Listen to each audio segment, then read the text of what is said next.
Hey everybody, it's Aggie with Artist Art Studio and Agnes Friedlander Art Studio, and this is our Mr. Sparkles lesson and demonstration. This class is called Sparkle Bunny, and in case you didn't know, we did this, I don't know what the date was originally, but we did do a bunny on, hey Vicki, on a board like this one, and this is 16.5 by 24. I somehow thought it was 17 by 22 at some point, and I made a tracer that size, but it'll still work if you do something large like this. It might even work on a 16 by 20. Anyway, we did, hey Sandy, we did two versions of a bunny with the butt facing you and a giant cottontail, which we filled with fiberglass. That one I originally called, I may have called it Sparkle Bunny, and then I called it Happy Bunny. So I got mixed up with all the different names of things, but the point is those two lessons are still available to you. And one video, it's two videos. On one video, I'm showing how to draw it from scratch. But if you don't want to draw it from scratch, I have since made a template, a tracer, and that's available in the guides. And so the first video that I uploaded to YouTube, it's probably also somewhere in the Facebook group, but it's easier to just go get the link out of the PDF workbook if you'd like. And you can watch those two videos. The first one is me drawing it and explaining it and kind of gabbing a lot.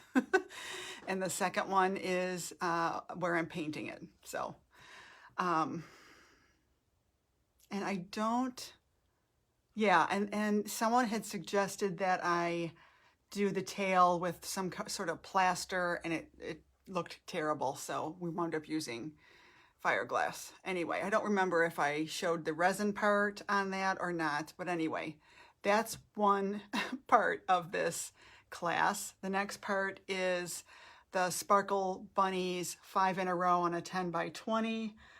Let me grab that tracer super quick. Actually, it's not over there, it's over here.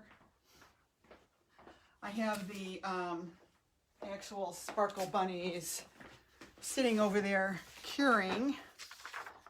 So here's the tracer for that. Isn't this cute? And there's so many different ways that you might do this one. Maybe rainbow.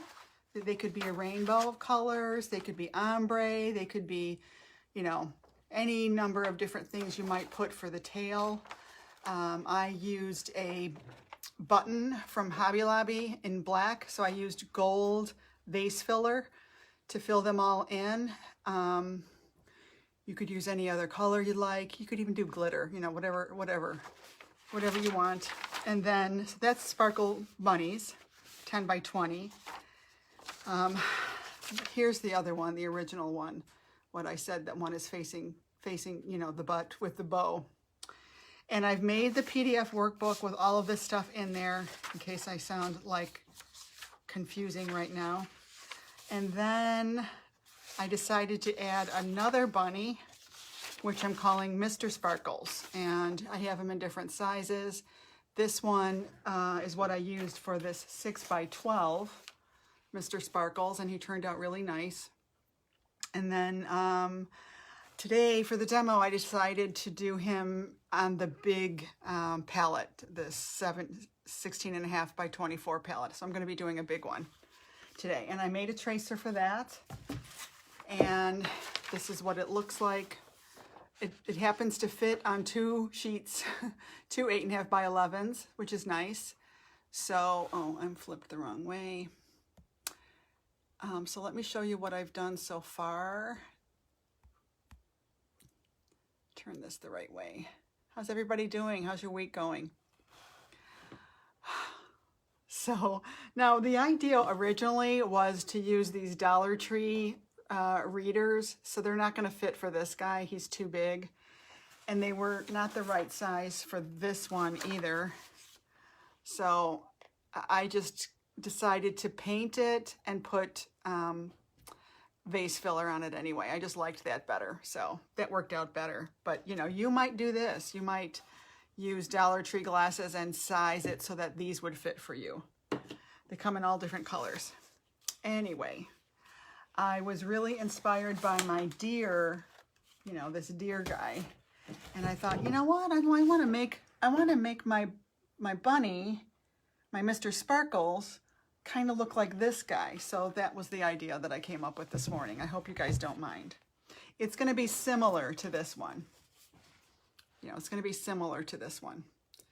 So on this one, I started off, this is a Premier 6x12 Dick Blick canvas. They come in the yellow package with the yellow label on there. And I just used Anita's metallic white on the background, and I traced my design on. And I started with the outline, and I used a light burnt umber for that, and just a script liner brush. I just got this script liner brush at Hobby Lobby, and I really like it actually. It is a Master's Touch size 0, and it's pretty nice. It's pretty nice. So that's what I did. I started by outlining the ears. You can kind of see the outline there. And I painted in all of the black areas first. Now I've got a fun trick for you on that. On this large one that we're starting with today, I cheated. It's not really a cheat, but I used a marker, an acrylic paint marker, a Posca black marker, to do these lines on this palette board. And then I filled it in. That's my chair that makes that weird noise. It sounds like groaning. So that's what I did. I traced the design on there, and this is a bullet nib. This is black. It's called a bullet nib. I bought the 24 marker set on Amazon, and these are really nice to have. If you can swing getting them, I suggest getting them. And it's a nice matte finish. You can kind of see on the bow tie a slightly different finish where I filled in with paint. See that on the bow tie? But that's okay. I want you to notice also that when I painted the Anitas on this board, I left some of the wood showing through, and I kind of like that technique. I like that. And you can do that or not, it's up to you. Okay, so we are good to go. I mean, it looks really pretty nice already. Oh, I know what I wanted to do. I want to add a body to them the way my deer has. So let's do that really quick. I'm going to go ahead and turn the camera down. Let me turn this part off again. Oh, is that right reading? I always get confused. It's not right reading. So I'm going to put it back. This is the right way, and then go this way. Don't mind me. By the way, this is a great product to use if you want your acrylic paints to stay open longer. It's called Open Thinner, and it makes your paints as if they were the golden open paints. But you have to read the directions and not add more than 25%, okay? Or else it'll weaken the structure of the paint. So I don't know if you knew about that. Did you guys know about that? All right, anyway.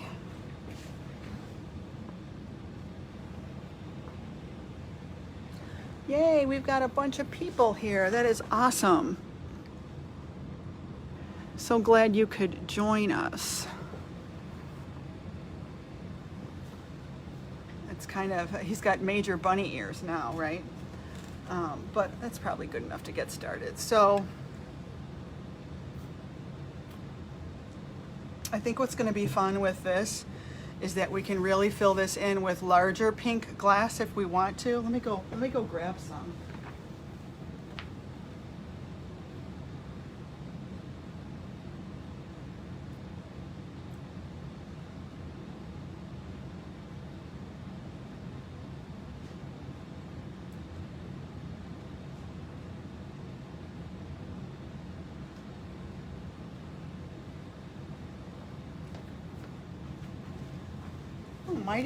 You could even possibly give him a pink bow tie too. But look, I think we're going to be able to get away with putting, yeah, the big glass in there. Wouldn't that be nice? Instead of the little glass. But if you don't want to do the big pieces of fiberglass like this, I'm going to paint it first. I'm just seeing what that looks like. So that's one of the reasons why sometimes it's nice to do it at a larger scale. You know, depending on what glass you have. A lot of times the glass is going to determine what size you do your project at, right? Because you can't resize the glass. And anytime that you throw your fiberglass down on your substrate like this, you want to remove all the little dust particles, because that's going to show up in your resin later if you don't. So I'm just going to brush this off. And of course, anytime you're brushing glass off, you want to be careful that you don't cut yourself. Don't use your hand. When you're brushing glass off a table, don't use your hand. Okay. Yeah, and maybe even this on the bow tie. Who knows? I don't know. This is what I used on this little guy, believe it or not. And I may have colored this. This might have been the silver stuff from the silver or the clear vase filler from Michael's. Sorry, I don't recall. I may have added a little bit of alcohol ink to this. I think I did. Just a little bit of like a blue. But anyway, it looks silver on here. This is what I used on the bow tie and the glasses on this one. And what's nice about this being bigger is that I can put a lot more of this down on here for when it's this size and get more sparkle, right? It's all about the sparkle. So I'm not seeing any comments yet. Don't know if you guys are commenting. The other day, Shelly said that I should comment, but I don't think I can comment to get the comments to show up. I'm sure they'll show up eventually. Oh, just got an order on my website. All right. So, anyway, that'll be the fun part. I don't know if we're going to get to the resin today or not, but let's start with the painting. My goodness, it's already 1:15. See? Oh my goodness. Anyway, okay, so I've got myself a palette. I'm just going to use a styrofoam plate, and I've got my brushes. Like I said, the script liner in a size 0. That's going to be important for this painting. If you don't have a script liner, you're really not going to be able to do these fine little hairs that you see on this guy. You really need a script liner. And just maybe like a round size 4 or 6 or 8 is what I used for this size. I might want something a little bigger for this guy. I'll probably use the same. I think this is a number 4. I'm sure I have an 8 somewhere I could grab. Just, you know, a round brush is really all you need. And so let's see. Let's get started with coming up with this base color of him. And for that, I used Burnt Umber Light. Now, if you don't have Burnt Umber Light, that's okay. You can just use a regular Burnt Umber. And I'm using Golden Fluid Acrylics, but you could use any paint that you have. I'm not putting out a lot at one time. I think I will use this size 4 brush. The other color that I'm going to use to lighten this is my Titan Buff. Now, if you don't have Titan Buff, you can use you can make your own Titan Buff from white and a tiny bit of like a Cad Yellow Deep, tiny bit of Cad Yellow Deep, and maybe just a tiny bit of medium gray. That's what I would do to make this color. It's like eggshell. Well, is that a color? It's like, I don't know. It's a very pale tan color. Can you guys see that? It's a very pale tan color. And this is a really nice color to use to lighten this. It's similar to our pearl lace, actually. I'll put a little bit of this out here and compare it. well, it's a little deeper than our pearl lace.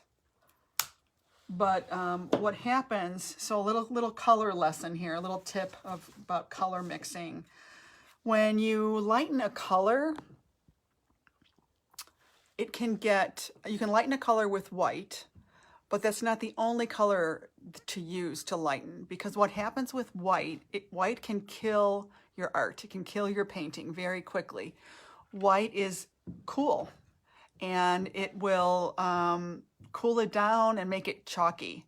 So to remedy that, instead of using white, try a warm yellow or a lighter version of the color, or yellow. You know, a light yellow is another way to lighten a color. Okay, so keep that in mind. That's a really good tip, and I didn't know that right away when I first started. You know, when we're beginner painters, we think that to darken a color we use black, because that's what we did in grade school, and that's not necessarily true. Yes, that will darken a color, but depending on what the black is made of, I need to get my kneaded eraser and erase some lines. The black can also cool it down and make it not the tone that you want. Hold on, I'm looking for my kneaded eraser.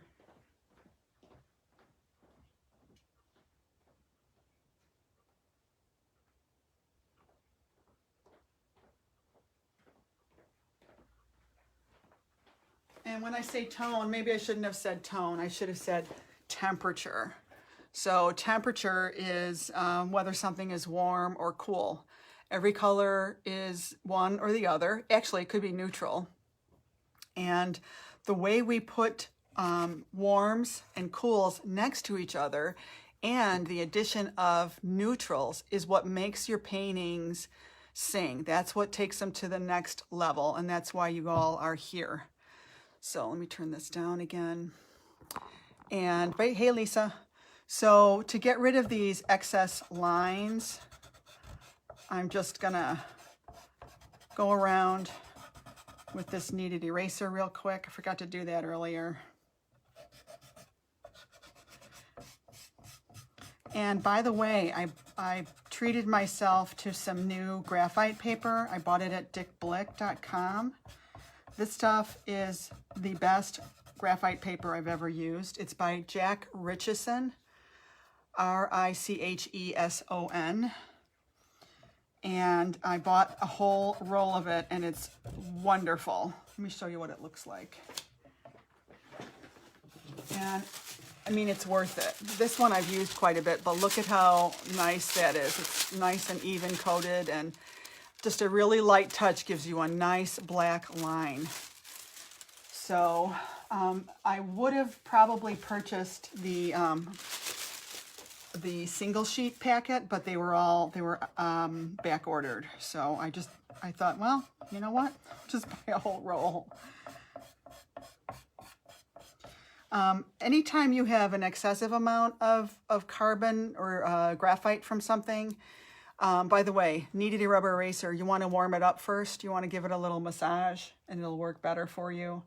You can elongate it like this and actually roll it over a substrate that has too much pencil lines. This is great for watercolors also. In fact, I learned this from my watercolor friend, David Becker, that I went to the academy with. Great tip. Okay, so, and I think I've mentioned it before, but it bears repeating. Okay, so we're all set to go now, nice and cleaned up. And the idea behind this is I wanted to make this look like a nice painting without having to really go into a lot of heavy-duty painting. Frankie, not sure what device you're watching on. The freezing is happening badly on my iPad too, but it is fine on my iPhone. That's interesting. Go figure. Yeah, I think every time I go live, somebody asks about freezing. Must be the winter weather. No, I'm kidding. But thanks for saying that, Sandy. Okay, so move this up a little bit. So I've got a few paints out. I've got a burnt umber. I've got the Titan Buff And I also put just a tiny bit of my pearl lace metallic paint. Let's see, what else did I use? So we need a pinkish undertone. And the thing about pinks, so I'm going to talk about temperature again. The thing about pinks, they come in warm and cool, right guys? Sorry, your iPad's freezing. It's not me, I promise. So the same thing with pinks. They come warm and cool. One of the colors that I recommended that you get, which I just love, and of course I'm backwards again, is quinacridone magenta. But this is a cool pink. So it makes a beautiful icy pink when you mix a lot of white with it. And, you know, it would look really pretty. But guess what? That's not what color is inside of a rabbit's ear. And so I have a photo here, which I kind of hesitate to use because it's not a free picture, but I'm going to show it anyway. So if you look at this, and again, here's another thing. If you get nothing else from me ever the entire time you're in this membership, please hear this. Always, please use a reference. Use a reference image. It's not that hard.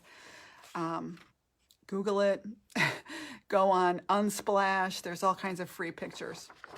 Anyway, by looking at this reference, I have a more accurate understanding. Look, isn't this one cute? Of what that bunny's ear looks like. It is a warm pink. It's almost coral.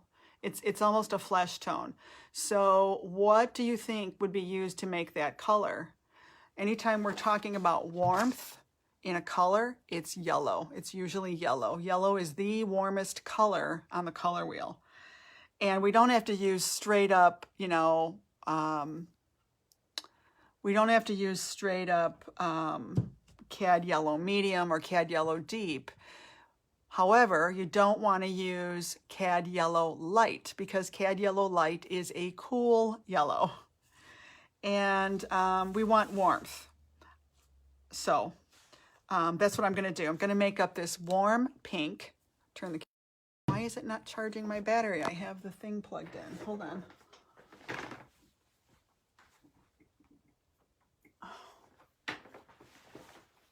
Better charge my battery. I better keep my iPhone going. Hopefully that's okay. So I'm going to mix up, I don't know why a big glob came out like that, some quinacridone magenta, because that's the pink that I have. So if you have a cool pink, you can warm it up by adding a yellow to it. So I'm going to add a little Titan Buff to this. Another pink that you could use is a alizarin crimson, but it's kind of brown. This is a really great color, and of course they're all going to vary depending on the manufacturer, but you could use this, and I don't know for sure how warm that might be, but always test it out. Before you go painting a whole big section, test it out and compare it to your reference. Okay, so I'm going to go ahead and mix these two together.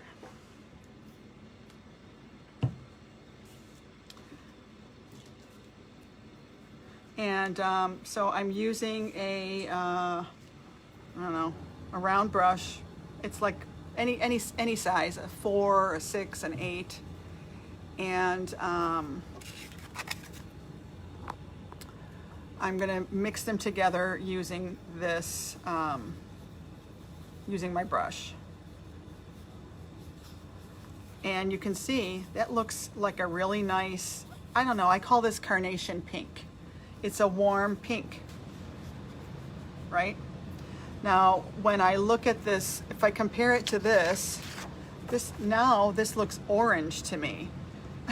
So funny, it actually looks kind of orange to me. But I'm not gonna go that far. You could actually use orange. If I go grab my orange, I happen to have some here. And very often pinks will look really great if you add a little orange to them. So here's some transparent pyrrole orange. No, I don't wash the filler. I don't know about other people, but I don't. I don't wash the base filler. All right, so let's try that with a little bit of orange added. And of course, to that, So see how it looks like a completely different color now? And that really does look like it might be what's in that bunny's ear. Now I'm gonna put a little bit of white out here on my palette. I forgot that. We do wash our glass, Janessa, but at least I do, but not the base filler. You could, you totally could. So you can see when I added a little white to it, it kind of cooled it down, but it actually looks just like this when I put it over here. It really looks just like this. Well, it's a little darker, but.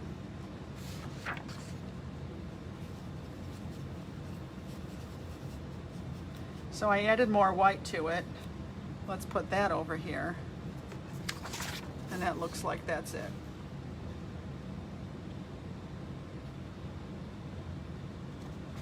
And another thing you could do is while you're mixing whatever color is in your brush, hold it over your sample that you're matching. Just hold it right over it and compare.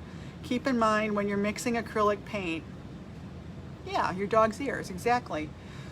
And when you're mixing acrylic paint, it's gonna dry about 20% darker than it looks when it's wet. So it's always going to be a little bit of a guess. And then another factor to consider is that when we put up artwork in our homes, it always looks darker. People's homes are not lit very much because it's not comfortable to be in bright light. So err on the side of making your art lighter, but not with a ton of white added. That's my tip today. Lighten using a lighter version of that color. Look at the temperature as well. You might lighten it with orange, with yellow. Try lightening it with yellow and white. That's why I like Titan Buff. You know, especially if you're doing pets, this is a great color to use. It's a quick way to lighten all those fur colors. Anytime you're doing animals, this is a great color to have. Okay, so enough about that. Your little color lesson for the day. So what did we learn? Always use a reference. You know, pre-mix your colors and test them out. If you need to lighten a color, don't just try mixing white in. Try using a pale yellow, pale warm yellow. Okay. So now that I've gotten that lesson thing out of the way, I can just concentrate on painting, right? No. Okay, so I kind of like both of these. Maybe I will use that orangey color. So I'm gonna need just a little bit more, but I'm gonna also use a version of this for his whole face. Okay, so let's look at that now. Actually, I need to turn this upside down again.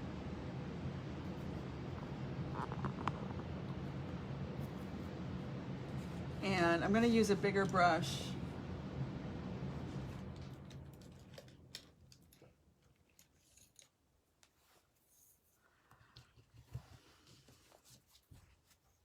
And I always dip my brushes in water before I mix paint. Did you guys know that? You guys know that, right? It just helps with washing the paint off later.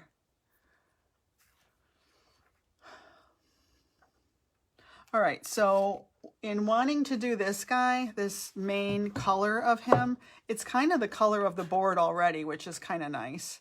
But I want it to be just a little bit of that warmish tone. So I usually, anytime I'm mixing a color, I usually grab the light color first. And I know I'm gonna need more of this. So I wanna have enough to paint this whole area.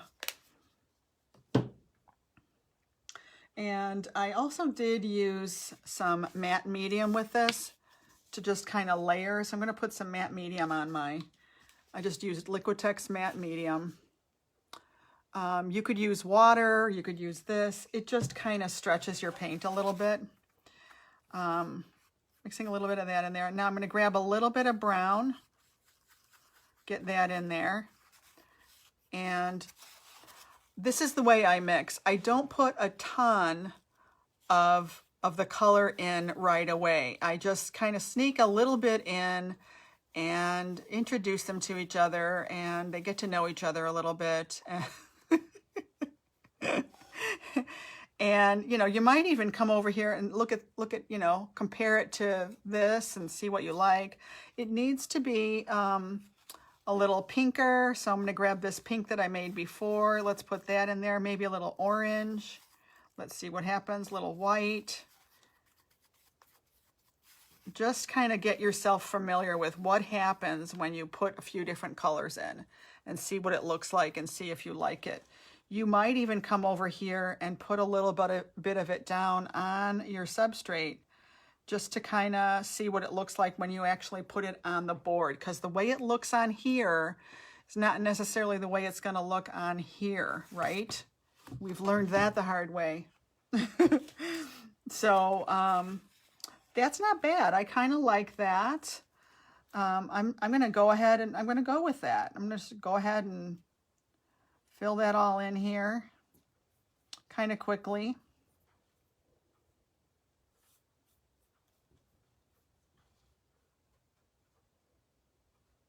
And of course I can change it up.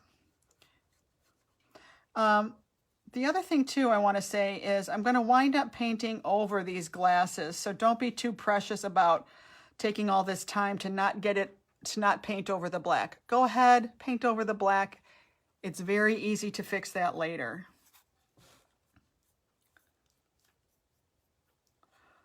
All right, and then I'm going to continue this down here.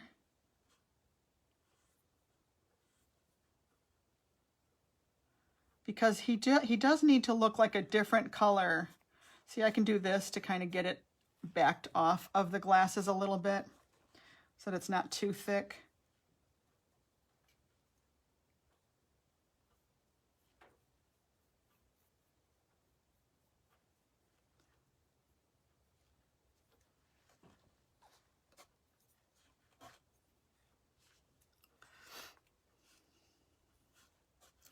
When you paint through something, it just makes it look a lot better than if you come up short and leave a little hole there. All right, so down here I'm going to get just a little bit darker. So I'm going to maybe add a little more orange and a little bit more of the burnt umber, and just get it just a tiny bit darker. It was too dark, so I added more Titan. And then I'm going to add some of this matte medium in there too. And yeah, that ought to work.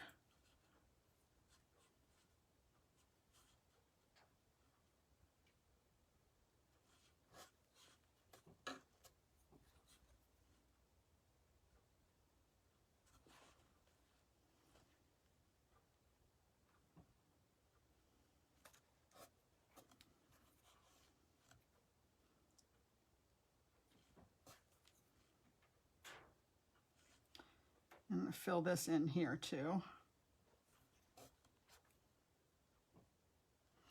And I'm going to wipe this out of my brush now. I'm going to pinch this all out of my brush. Okay, get it all out of there.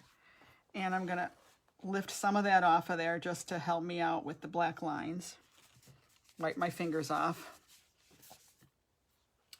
And see how I came over into this area with the cheek, and I don't really want that color there. Now I'm just flattening out all the color. And by the way, doing this with a dry brush like this helps your paint dry quicker. See how I'm not afraid to paint over the glasses? I got a tracer. I can always just trace over that again.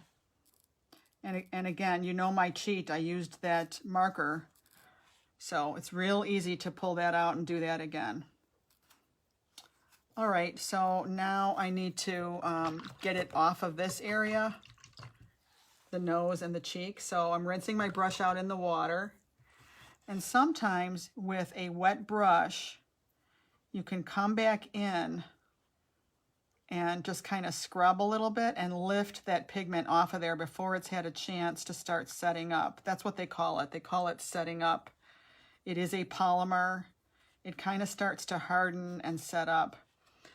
I don't think it's going to work for me this time, but sometimes it really, well, it is kind of working.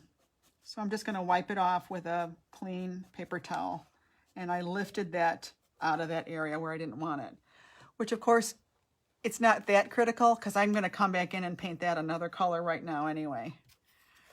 But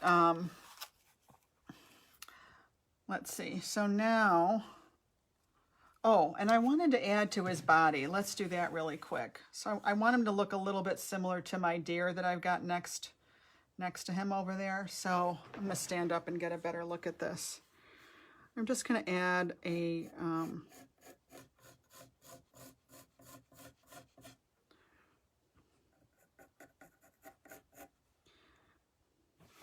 so I see how far this came off on this side. I want it to be the same on this side. So I put a tick mark there to help guide me. And then it came out of this part of the cheek. I can go straight across, line this point up. And that'll be my starting point for this line to make it symmetrical.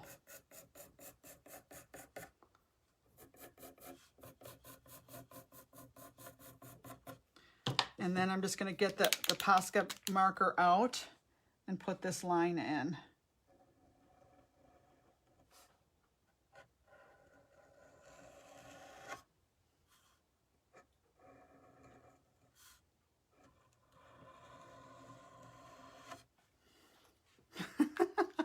I think he looks better with a body.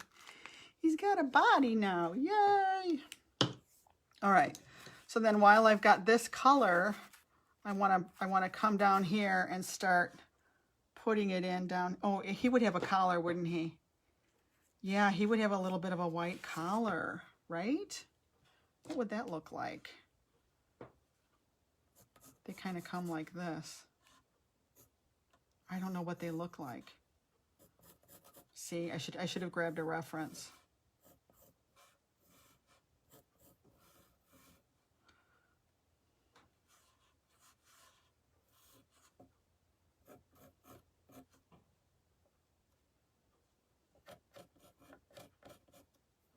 Something like that, maybe. I don't know, is that going to look dumb?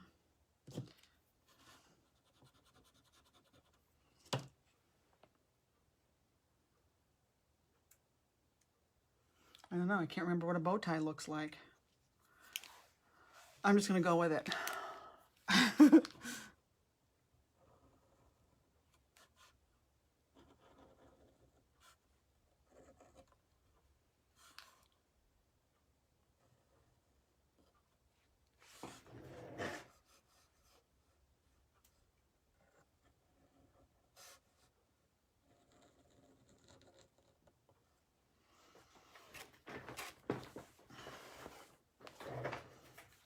Okay, so it'll be a white collar because he's Mr. Dapper. He's oops. The acrylic paint pen, that since I just put it on, it is still wet.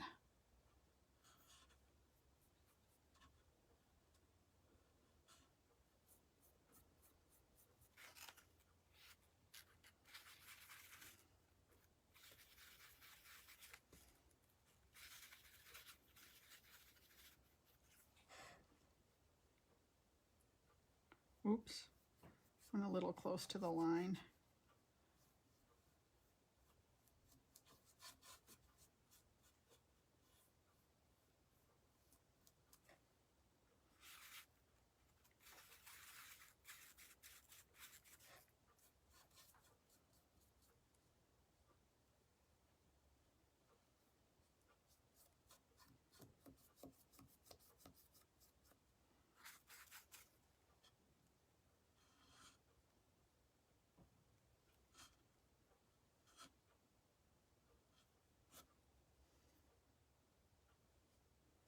So I'm allowing myself to paint over that little tip a little bit because it's easy for me to come back in and hit that with my paint marker.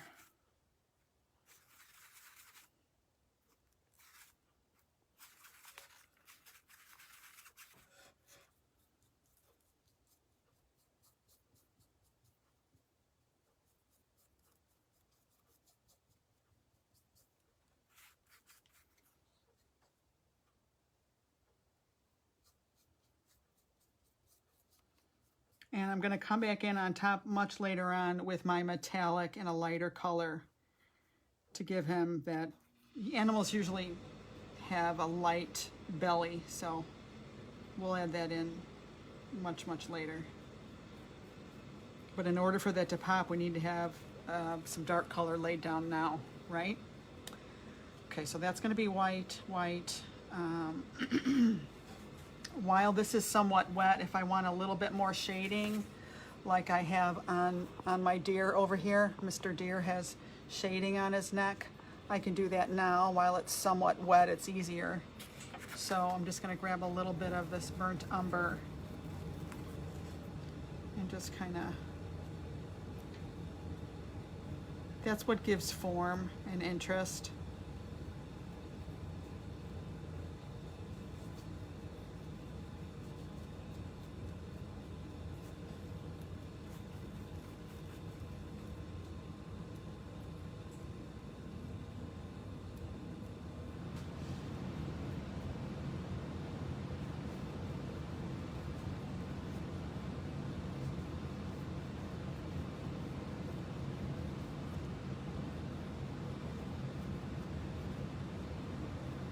Okay,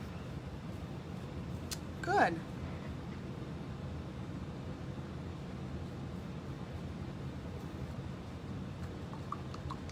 So this is just all, we're base coating, getting our main values down and our main temperature, our main colors, if you will, right? So now let's go to the ears. We can't really judge anything until we compare all of it, get it all filled in and see how it looks together.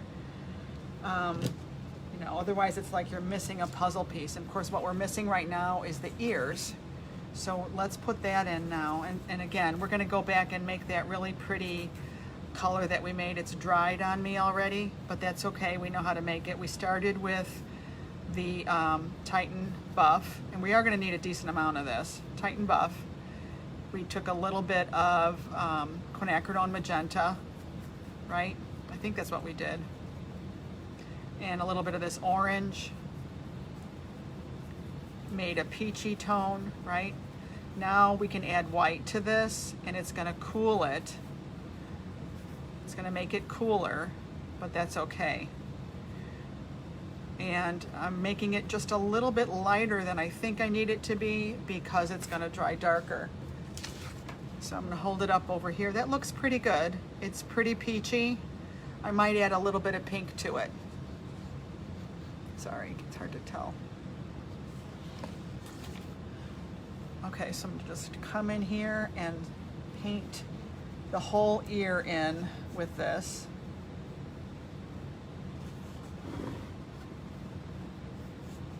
I'm going to put a little bit of my matte medium on here. Oh, that's white. I didn't mean to grab that. I meant to grab.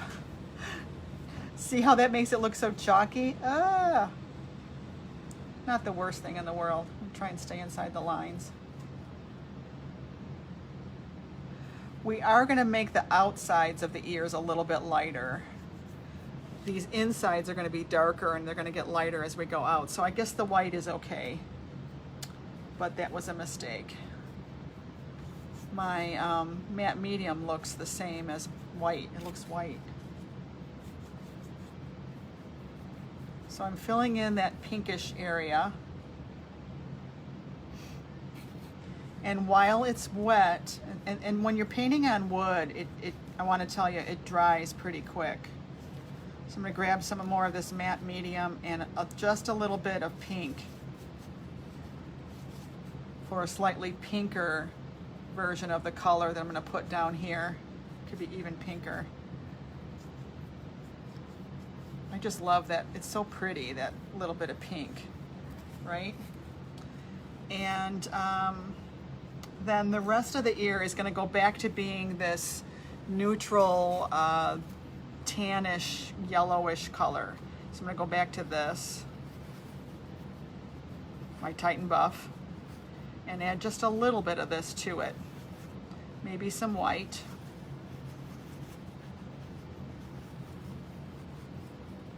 Let's hold this up and compare to what we've got. Looks a lot lighter than that.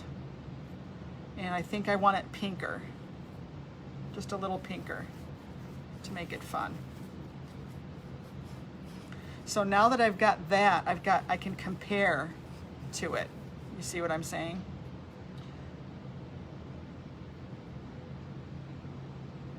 Just curious what this looks like on here. Yeah. So it is a little bit lighter and a little bit pinker. So I wanted to get a little bit of that in there. And here we go. I'm going to put it on the ears.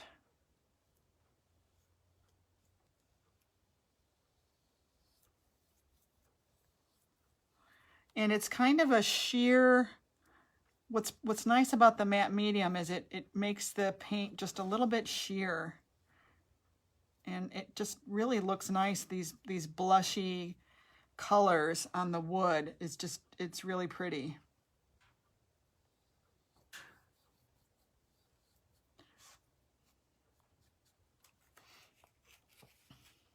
Put a little bit of this down here. I'm curious what it looks like over here. Yeah, I like it.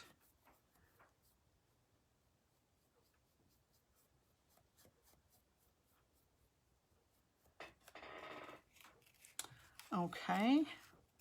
And then let's bring it around. The insides of the ears are going to be just a little bit darker and maybe just a bit of the light umber. Add more medium to it. Tiny touch of umber really helps make it a little bit of a richer color.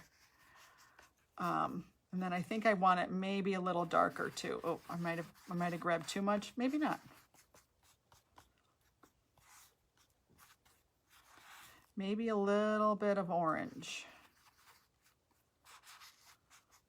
And I smush the paint out of the ferrule, out of the belly of the brush, and kind of shift it around and try to make a pile of paint and then see what it looks like.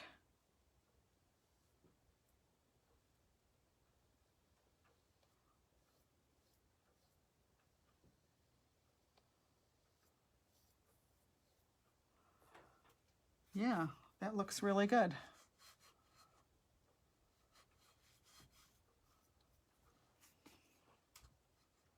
And, you know, remember, we're going to put glass over this, so, you know, you don't have to worry about it looking perfect.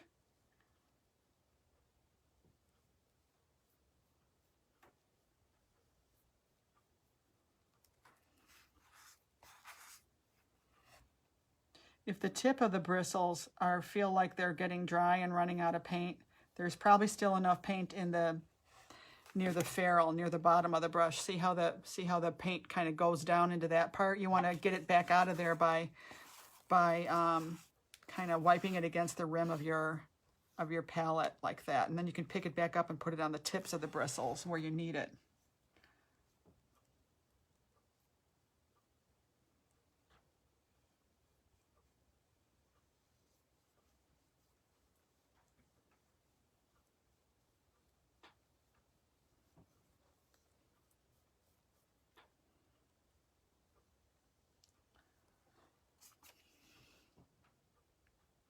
And I do kind of like the idea of this paint kind of going over my outlines to soften those black lines. So that's a good thing.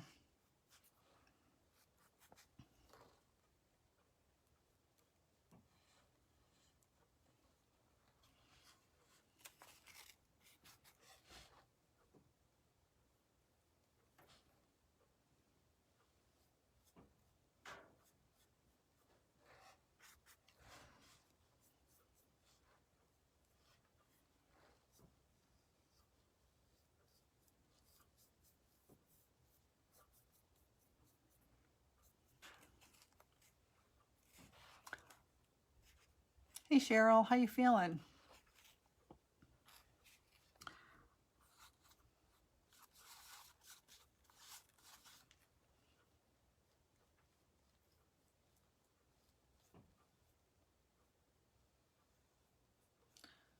Kind of want to cover over these outlines just a little bit.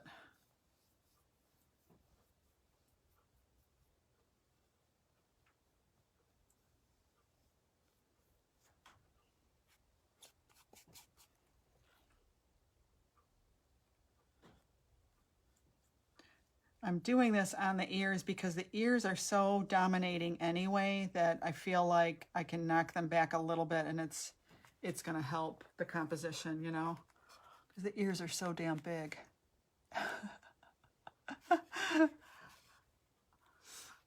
Okay, I do need a little bit of color right here under the eye.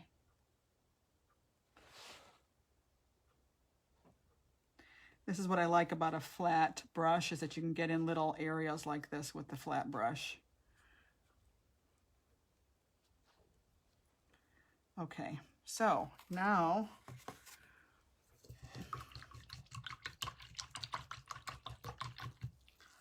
I could probably, well, let's get the white, let's get this part painted in, get everything painted in first, and then you can kind of judge what you need to do. But I think I want to get this white collar put in.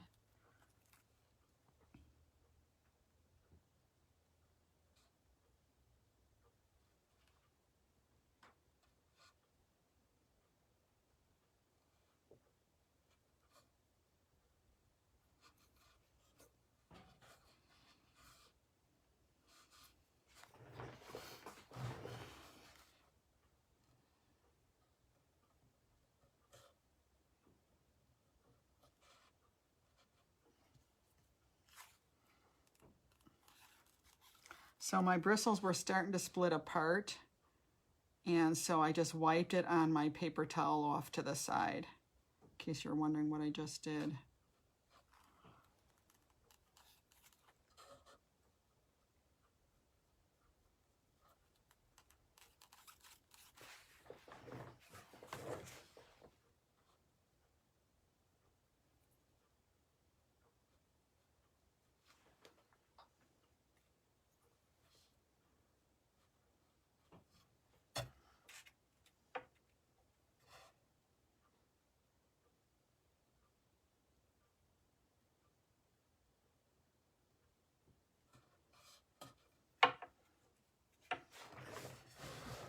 Getting this all painted in white on the collar. Yeah, I don't know why, I just want him to be dapper. A dapper, sparkly guy.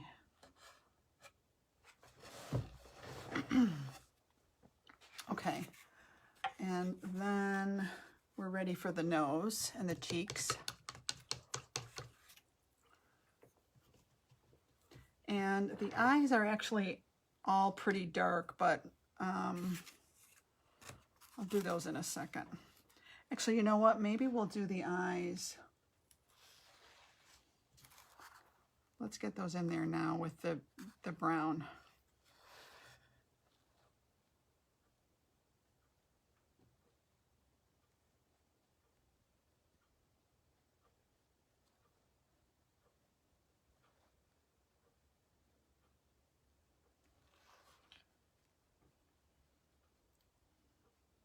You could paint them in a like a Payne's gray or black. I wouldn't do solid black so that you could see your lines, but maybe thin down your black a little bit or something.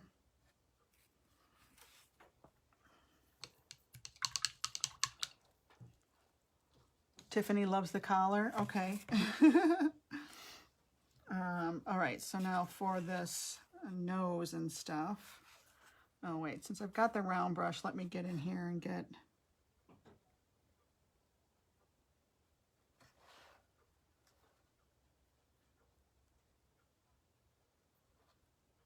that more cleaned up.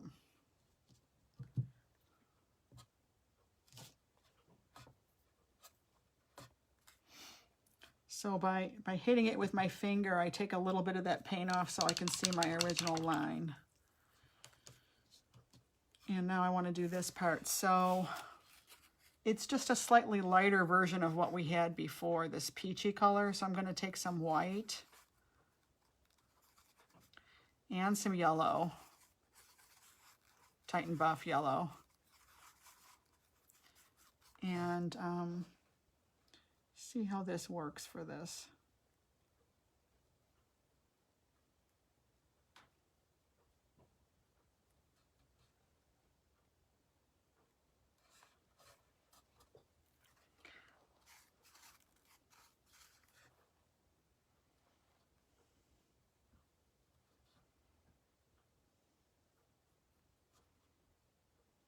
I am going to wind up putting that pearl lace back on his cheek there and back on his nose.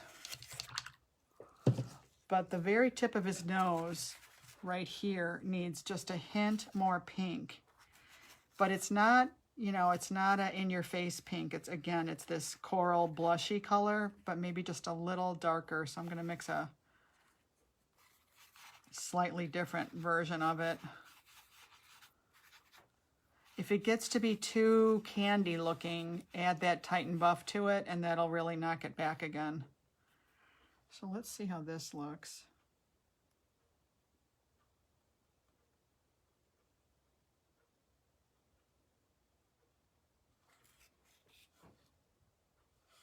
Yeah, that looks pretty good. I'm going to mix a little bit of this in with this original cheek color I just had. I'm going to put a bit of that out here.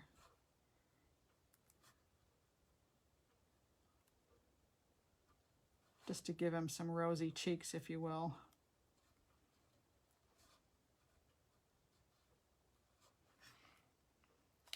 Okay, and then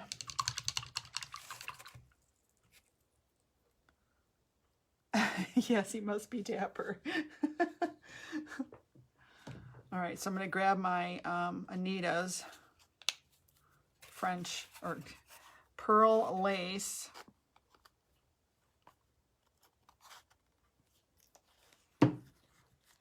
And kind of blend that into all this while it's still a little bit wet. Just doing a couple of curvy strokes, not a lot. That's all you need. You don't need to worry about blending into oblivion. And that's another thing. A lot of beginner painters think that blending is what's important. It's really not that.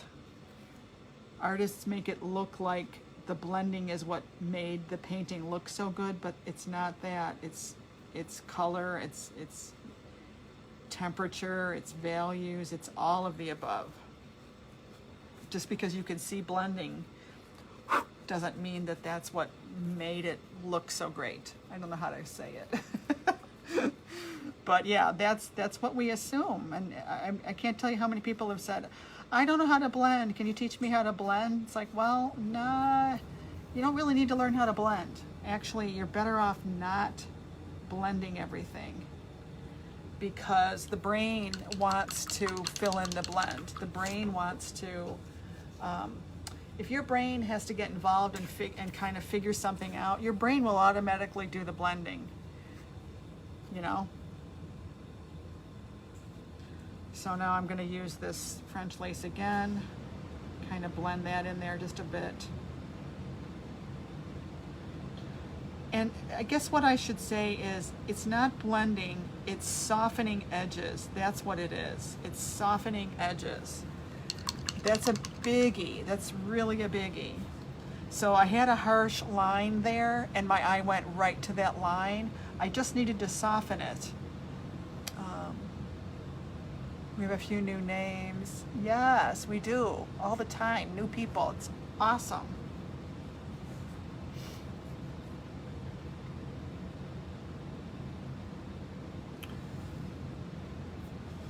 Awesome, awesome. All right, I want to get a little bit more shading in here now, like I did on this guy. Just need to get a little bit more shading to push that back, okay?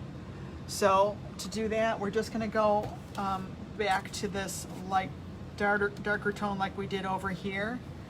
And this time I'm going to use my round brush to mix it. And this stuff has all dried. So again, we know what we did.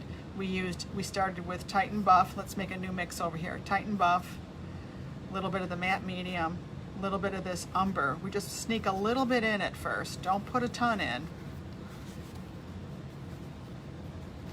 And we didn't have a lot of pink in there at that point. I'll just put a tiny, tiny bit. Oh, that was too much. And a little white to cool it.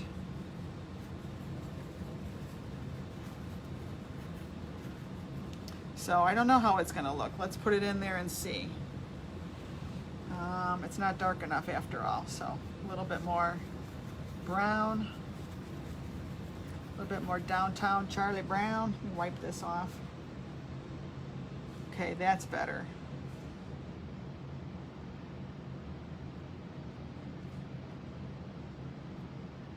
So I'm gonna just paint this like triangle of this darker tone in there.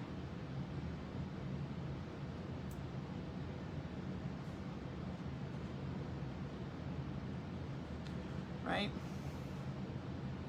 And then I'm gonna blend it. Hey Kelly, hey Tiffany.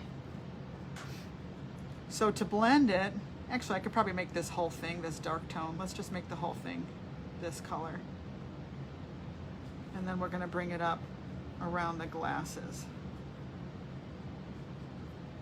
All right, so while I've got this, let's add a little bit more form up here.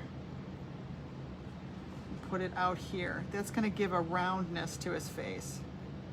Now my brush is almost dry. I don't have a ton of paint in my brush. And because of that, if I lightly tickle the brush on the palette, I get a soft edge automatically, so I don't even have to blend. So I'm just kind of feathering this on there, and it looks fine. I'm gonna make this a little bit darker too, since this is kind of the shadowy part from the glasses. And then you could even just put a hint of this to make like a drop shadow from the glasses.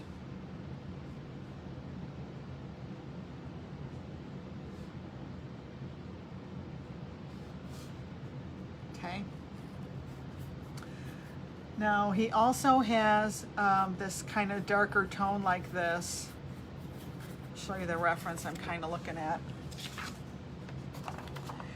So he was darker here, right? And he's kind of darker around the top of his head. So, and then also right here, that ear where the ear connects behind the eye, that's a darker color. So I'm going to use this same darker color over there now. This line looks a little bit harsh, and I don't want to wipe what's out of my brush out. So I'm going to grab a different brush, wet it, and just kind of scrub and soften that line. And this is really a lot easier to do on wood than it is on canvas. That's probably good enough. Okay, so got this color here. I want to get it in here.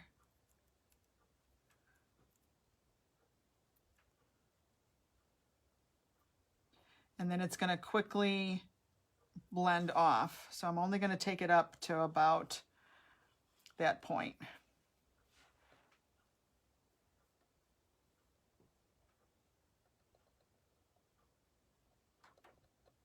After that, it's really not in shadow anymore. So now I want to use a dry brush technique. I'm going to start over here and just kind of empty out what's in my brush. I know I want this darker, so I may as well use what's in my brush to make this a little bit darker. So I'm doing this to empty out my brush, believe it or not. And with each stroke, I'm pressing down harder and harder, and guess what? There's no more paint in my brush.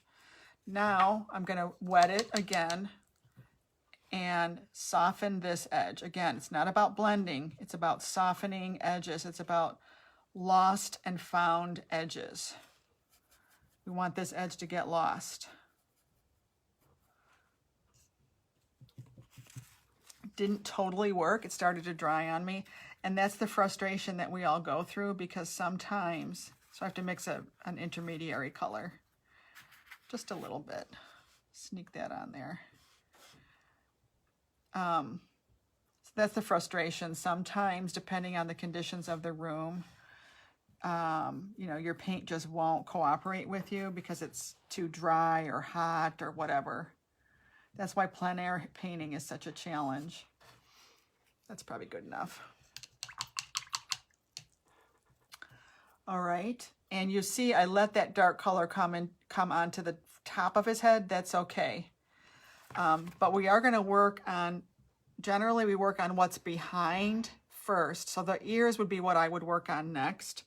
This was behind, we worked on the body. This face part is all behind, we worked on that. Basically, this is gonna be the last part we do because it's on top and this is on top. Does that make sense?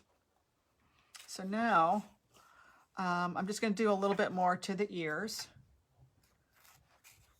And then we're almost there, believe it or not. We're gonna start putting our lines in. But I need to do this part of the ear. I need to bring a little bit more of this darker tone over. So I need a little bit more of that color. And this time I'm gonna make it just a little lighter. I'm gonna go back to this brush again. This is like a 1/2 inch flat. And I'm gonna start with the Titan Buff. Add a little umber to it. This time I don't want pink because this is not in the pink area of the ear. So let's just see how this looks on here. It looks too yellow. It's not dark enough. Get a little bit more.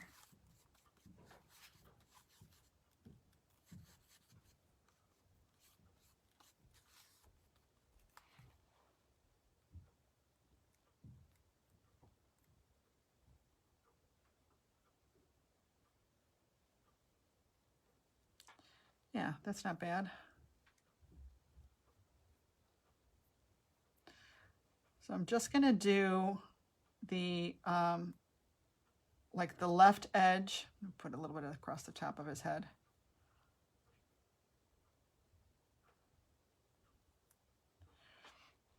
The insides of the ears. Bring this up a little bit more, and then I'm gonna make a lighter mix.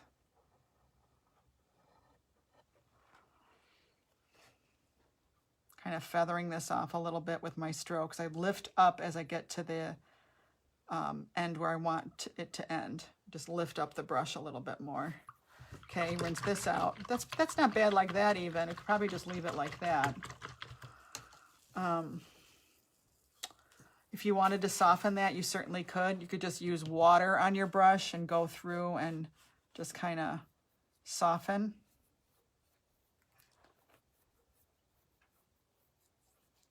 See how that softened that? That's what's nice about working on wood. It's real easy to soften. I can soften this while it's wet. This is just water on my brush. I softened that edge, that line. Okay, so now let's see. What else with the ears? The only other thing for the ears now is there's white lines. There's white fur. But that's really wet right now, so I can't really do that right now. So let me stand back a little bit from him and take a look. Yeah, I wanted to make sure that the ears looked pink enough, and I guess they do. Okay, so now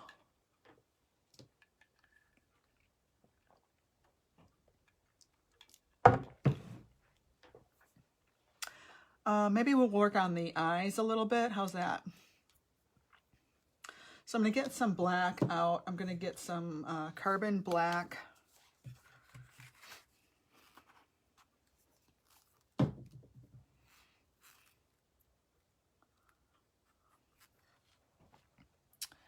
And get this painted in here. Let's see. It's really dark at the bottom of the eye.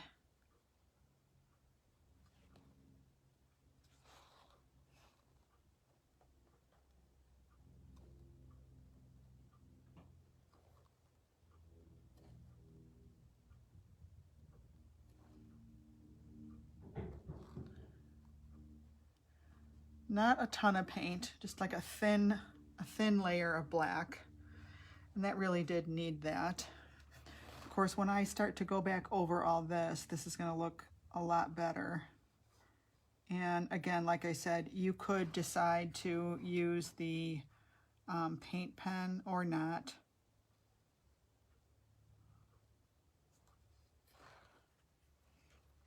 Totally up to you.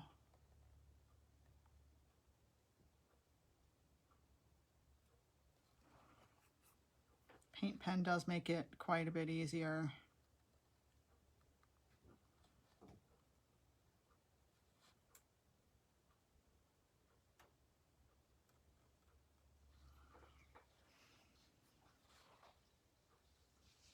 I mean, did I say paint pen?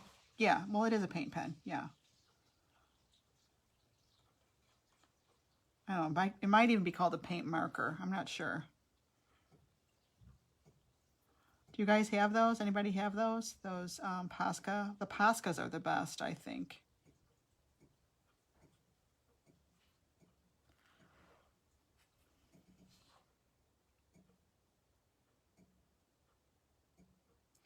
Hearing all these weird noises, sorry. Hubby is home today. He got his booster and the flu shot today at Costco.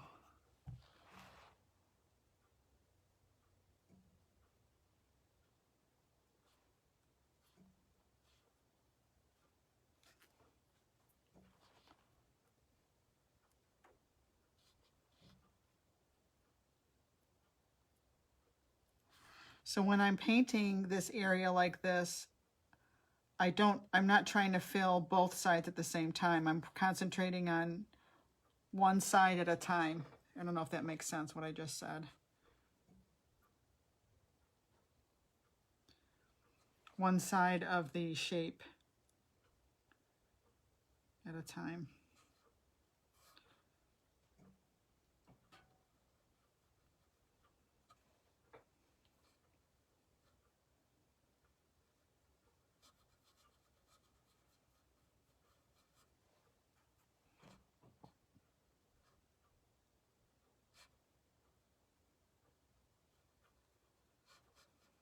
And, you know, if you've totally lost your lines and can't see them, you know, just put your tracer back on.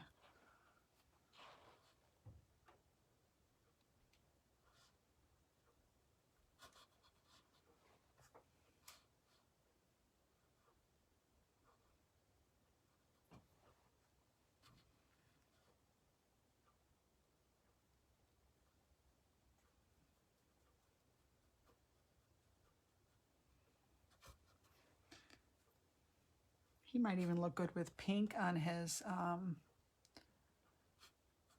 bow tie, right?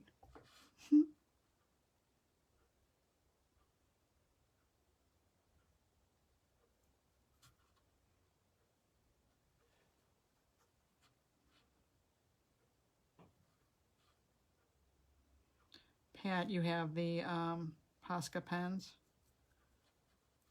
Yeah, they're great, aren't they? So for these lines around the face and stuff, I'm going to use the pen.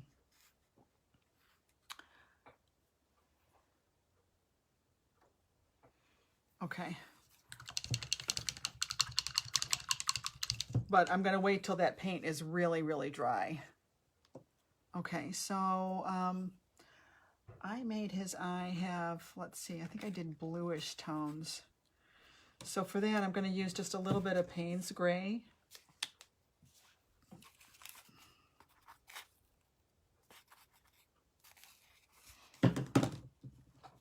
Love Payne's Gray.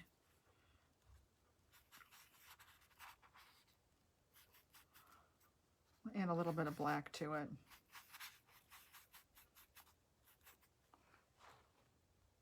Oh, that's too dark.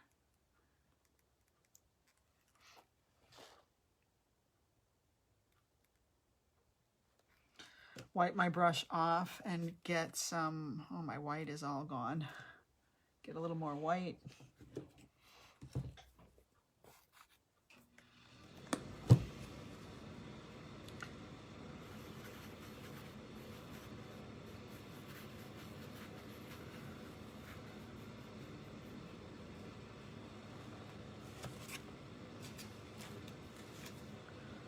So he's I kind of added that iridescent paint on there to get that look at the very end.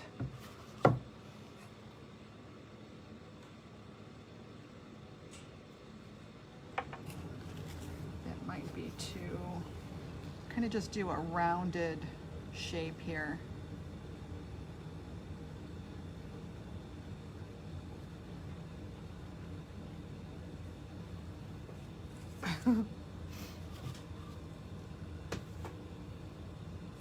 And then we'll let that dry a little bit. You can't really see it, but it is. But I don't like them. Christy, not sure what you're talking about. Oh, you're talking about paint pens. I missed that. Oh, yeah, that's terrible. Gosh.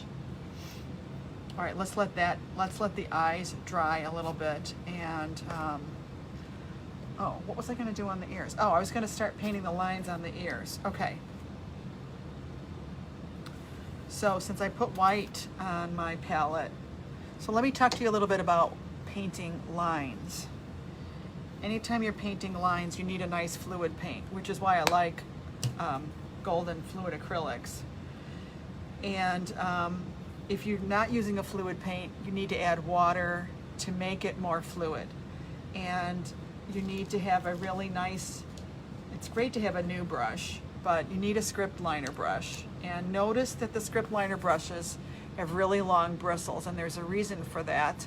It's to hold more paint while you're painting the line. It kind of feeds into the flow the flow of paint that you're putting down on your substrate. So you need to actually fill this entire thing with paint. And it's counterintuitive. A lot of times we don't want to put much paint in our brush because we think it's going to be too thick of a line. Well, it won't. If you're holding it right and it's fluid paint, mostly if it's a nice fluidy paint, you're not going to paint too thick of a line. So I have this entire thing filled, right?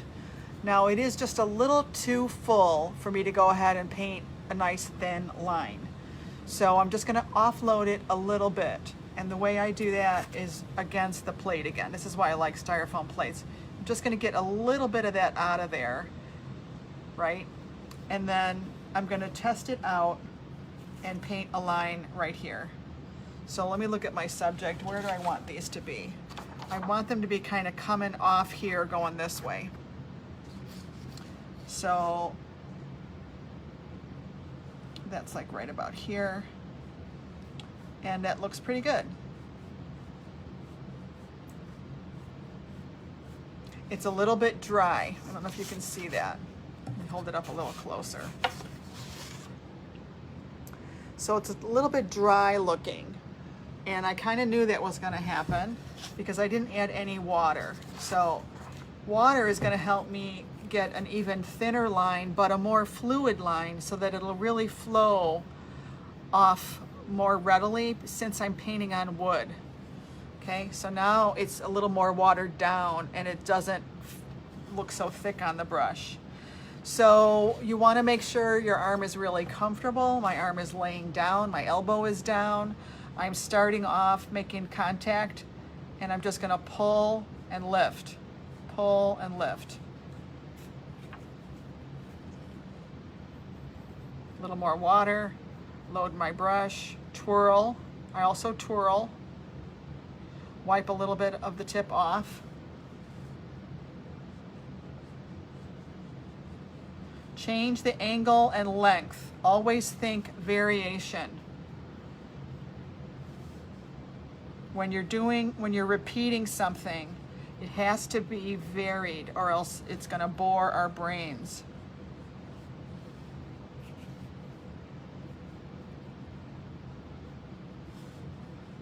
A little more water. I can tell by looking at it if it's too thick.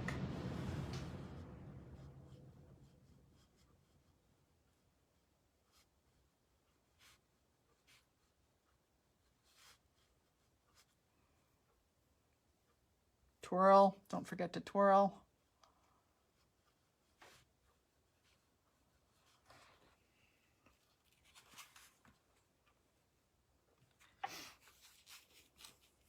Some of these are going to go off the edge of the this side of the ear.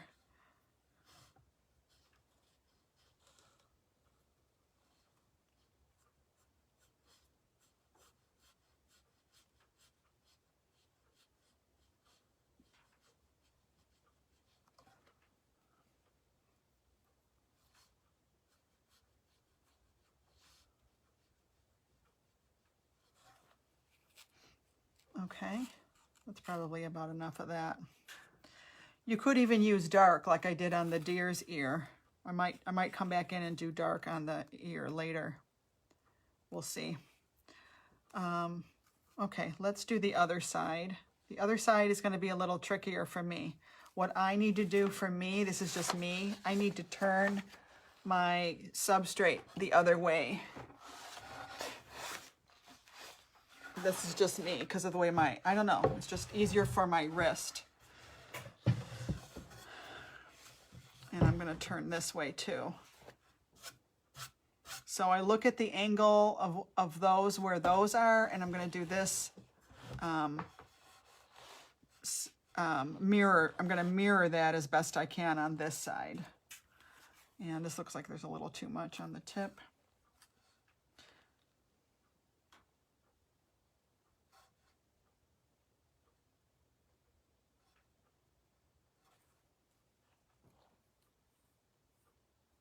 Don't forget to twirl.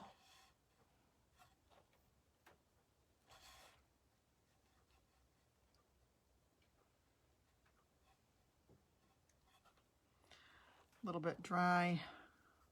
Get it fully loaded, twirl it in there, get it fully loaded, and then just take a little bit off the tip.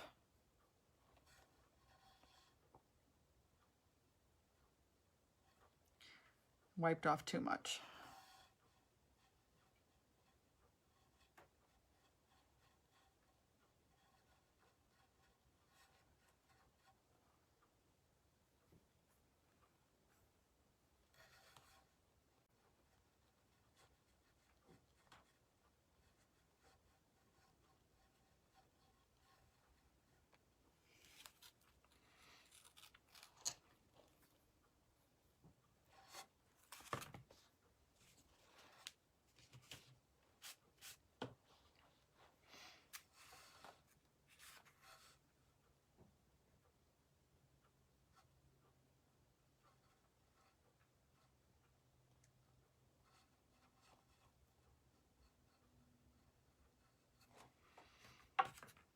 Okay.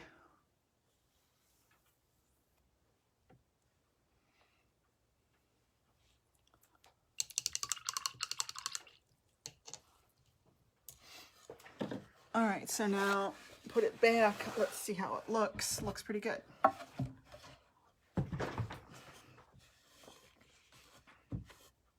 Let's go back and do another tone on the eye. So far I've got black, and then I've got a really dark blue that you can barely see. I want about 4 or 5 different shades of that in there. So I'm going to get a little more blue, a little more white. This is a slightly different shade that I'm going to just do a quick stroke, like maybe like that.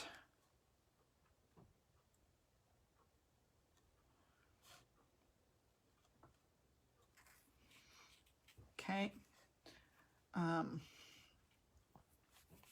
Let that dry.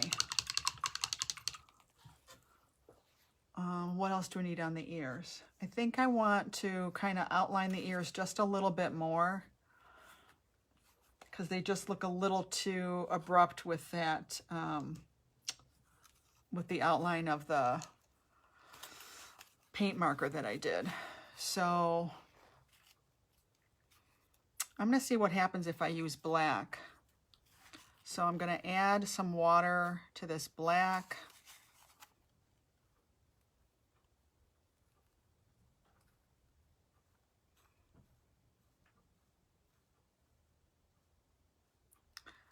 And let's see what happens if we just do a little bit of outlining with black. So these I'm doing short strokes.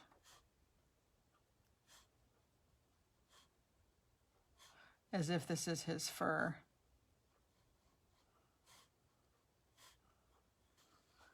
Yeah, I think that's going to work.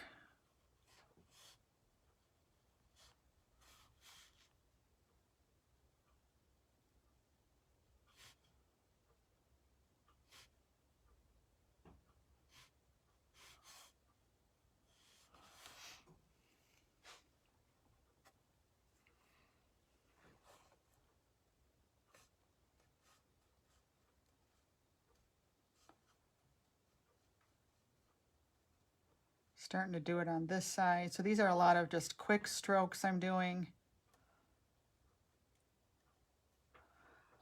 And over here, I'm going to make them shorter. It's almost like he's got some like dark hair. So I'm varying the length, the angle, all that stuff, but working really quickly, not thinking about it too much, just, you know, thinking about making them all look different.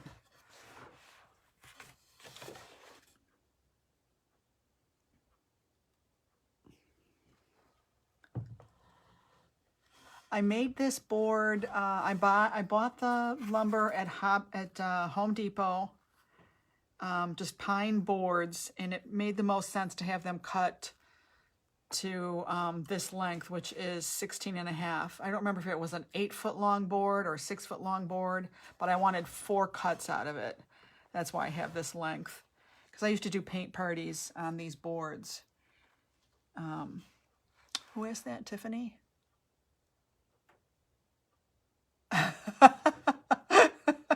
That is funny.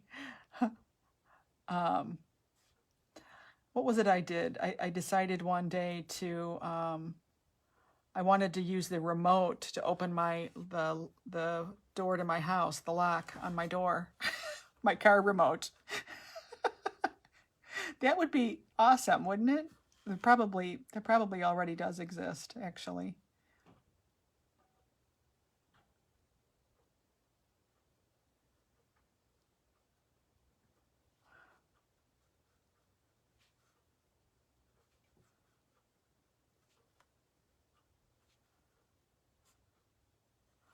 Kind of looks like a bald guy here, doesn't it?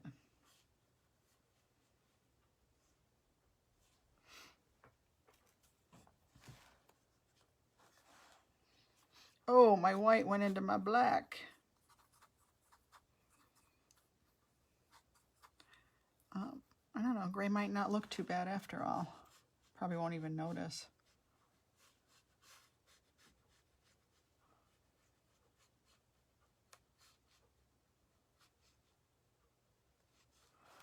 Okay, and then on to get this side, I have to turn it the other way. Here, I'll show you close up.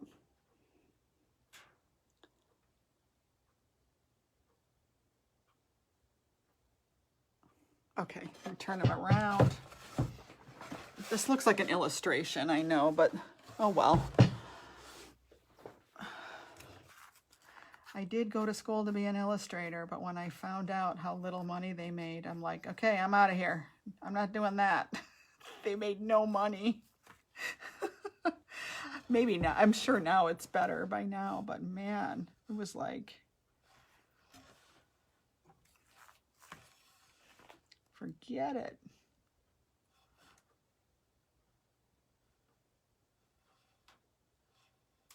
I should have done the black first. If you're doing this, do your black lines first.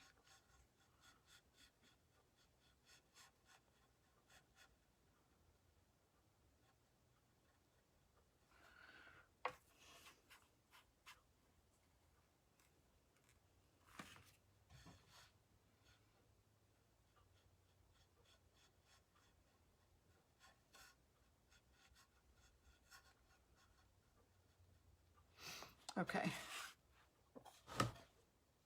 So I have some going outward, some going inward, you know, whatever. That's what's so nice about this brush. You can get these really fine lines, right? Okay, so there's that. And again, we're gonna put glass and resin on this, so it's not gonna be that pronounced. Don't worry about all those lines looking too noticeable. All right, let's do the eyelashes. That really makes a big difference, but for the eyelashes, I want solid black. Actually, we could put another tone in on our eye first. Let's do that first. So we're gonna go even a little bit lighter, once again, add a little bit more white.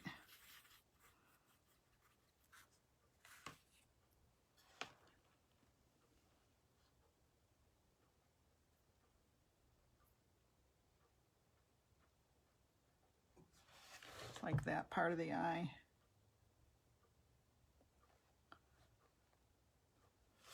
Okay, and then we're going to put a white highlight on top of that in a second.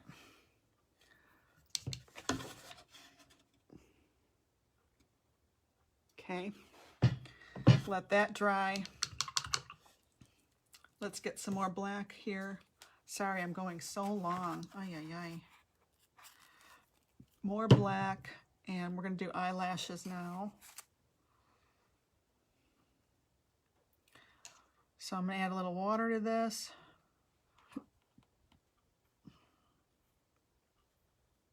Oh, it's going to run into all of that. Oh, I just got a drip on my art. I don't want that. So let me get this off of here. Whew, came right off. All right. So I do want to fix this line here first.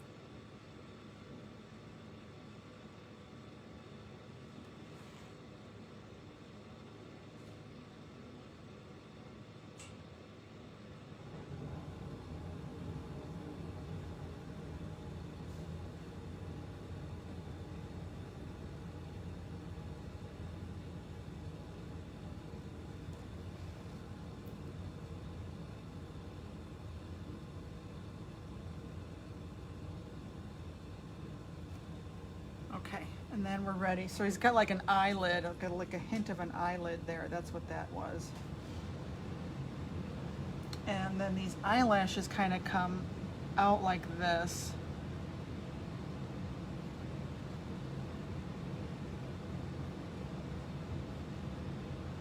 And then the lower lashes, same thing. They kind of come out like this.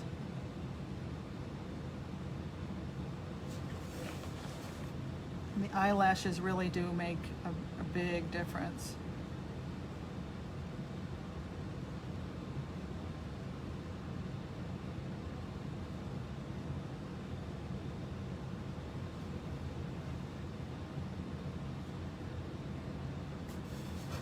Okay, other way. Now, for me to do the eyelashes, I have to turn it the other way. Oh. You're so sweet. Okay, so this is going to go this way.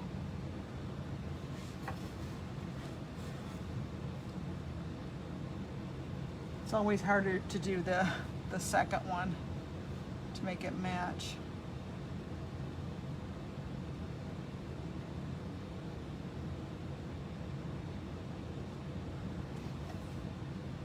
Okay, and I do tend to go a little overboard on things like eyelashes because I love them so much, so don't mind me. Kind of darkening this up just a little bit more.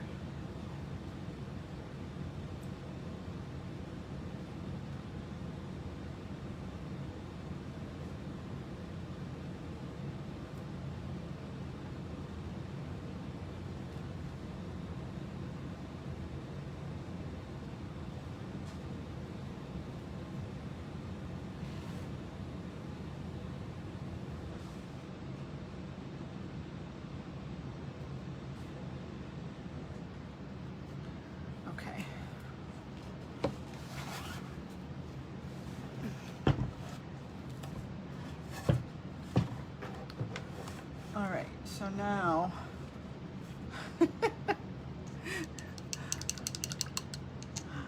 oh, he's looking kind of cute. All right, now we can put a highlight white on the eye, I think. I'm going to use an even smaller brush. Got like a really tiny brush here that I did not wet first like I should have.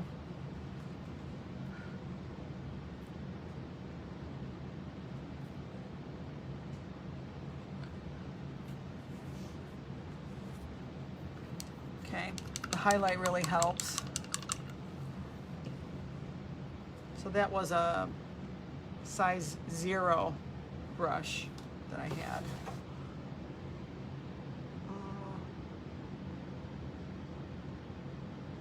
Okay, and then let's do,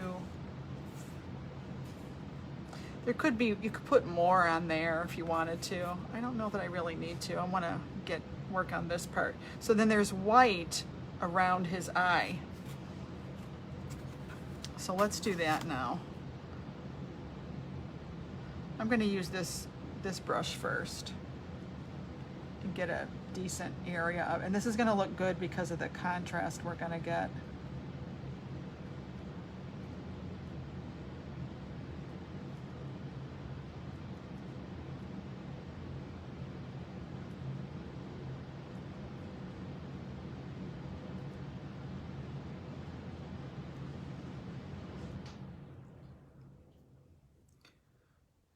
I shouldn't have done the glasses yet because I'm gonna, oh man, I'm getting black everywhere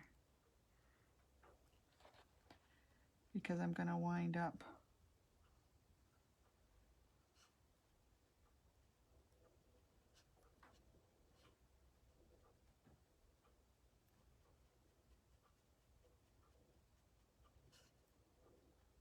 pulling into the glasses again.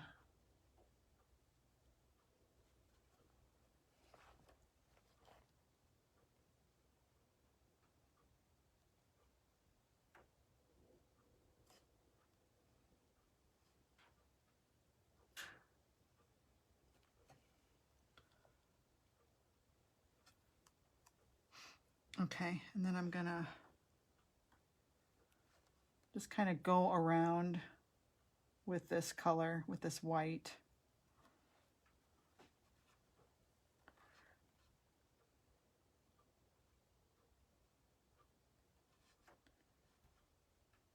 And I'm just kind of looking for the direction of the strokes to be the direction of this fur.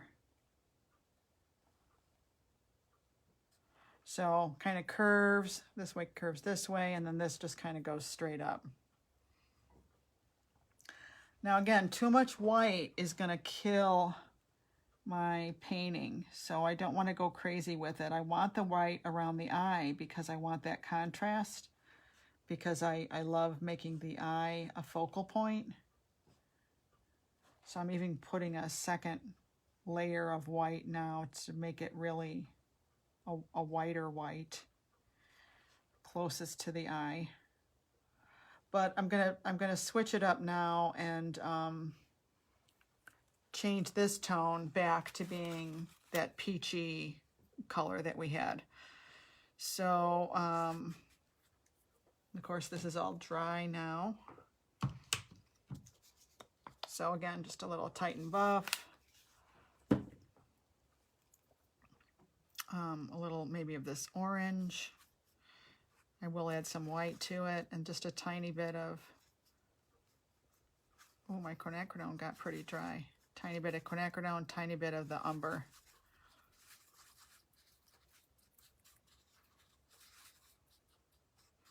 And it may not match exactly what I did before, and that's totally okay. In fact, it's good because it'll look different then. And you know, we like variation, right guys? Maybe a little pinker.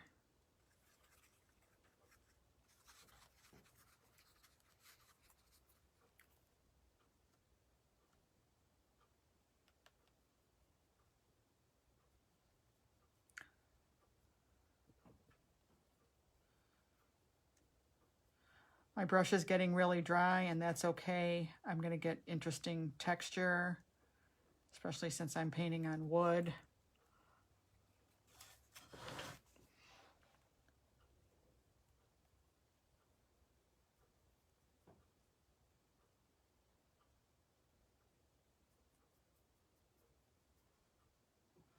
You know, leave some of your original color showing. It's okay if this looks a little bit spotty. go back to adding a little bit of white to this now. I really like that bit of orange.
I might even put a little bit of this up in here.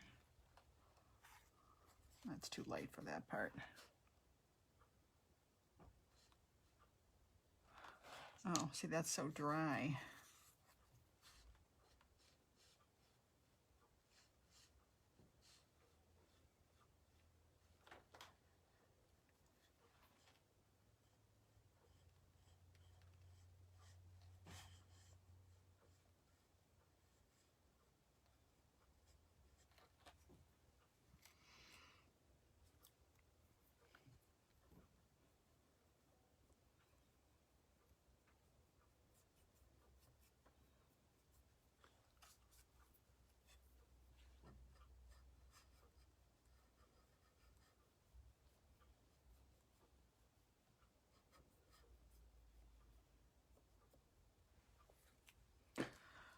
And since I do have blue, what if we were to use a little bit of this blue? Umber and Payne's Gray look at this beautiful gray that I get from the light burnt umber and the Payne's Gray. I get this beautiful neutral grayish color. And, you know, could put that here and there.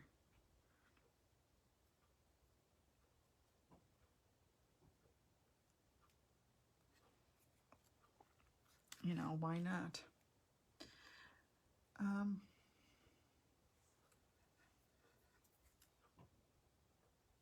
Okay, what else?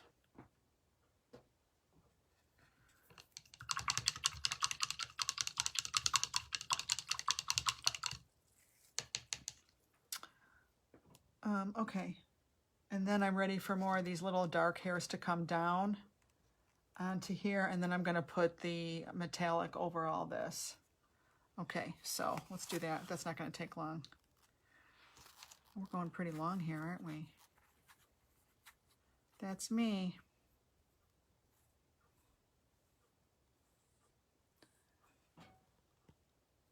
Oh, thanks for still hanging with me if you're still hanging here. All right, so don't be afraid to bring some of these lines down into this part, but they're going to be they're going to be short. They could be almost dots. Okay, so see how this is? And then if you look at how I did it on the deer,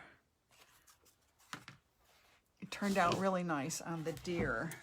But he had dark eyebrows.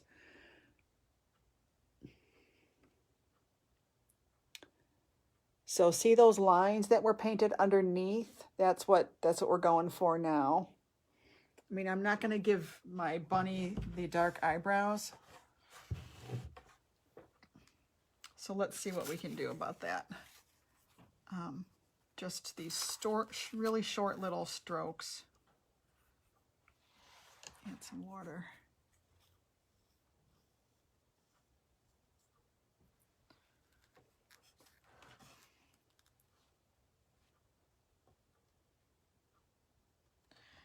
Oh, too heavy.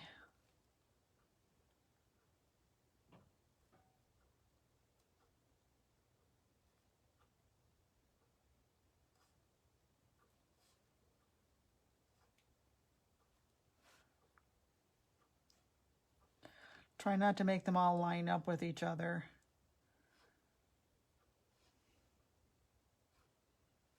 And just kind of move around.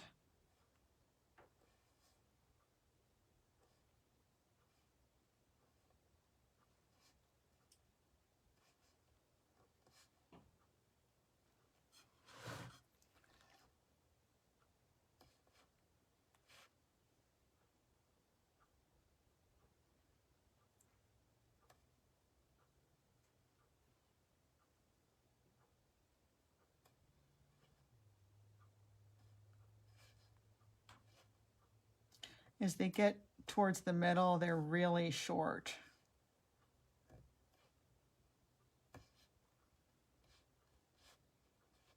Of course, you don't have to do them in black. You can do them in a lighter tone, you know, like even in a gray tone or in a brown tone, and then they won't look as blatant.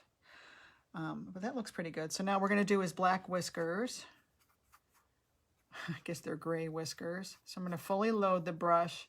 So same thing. They kind of come out of, get this over here. Yeah, you can't rush art, you're right. So they kind of come out of his cheek, but I'm going to first make them come out of the background part, this part of the cheek, actually. Actually, I need to paint that. Well, do I want to paint that line? No, I guess I don't.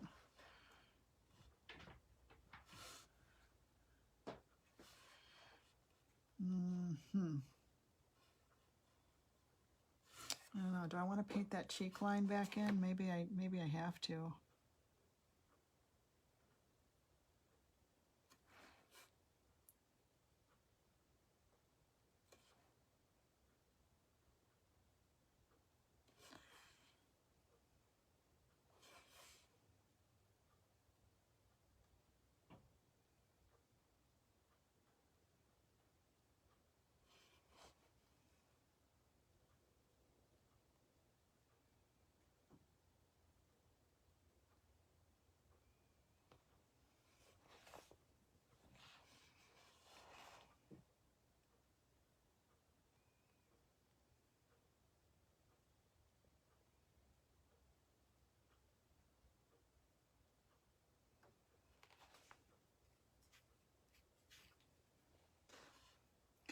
You ever seen those guys that do the lettering? My goodness.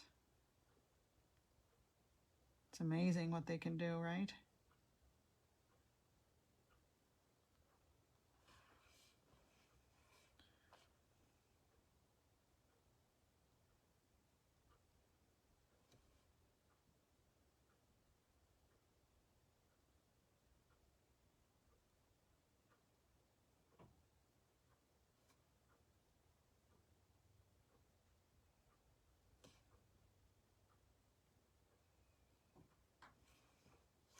Okay.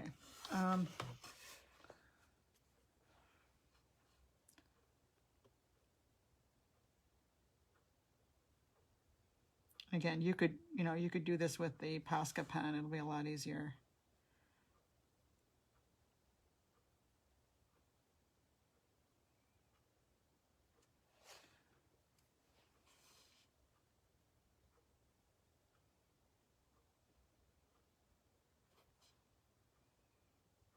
Can you guys hear my clock ticking?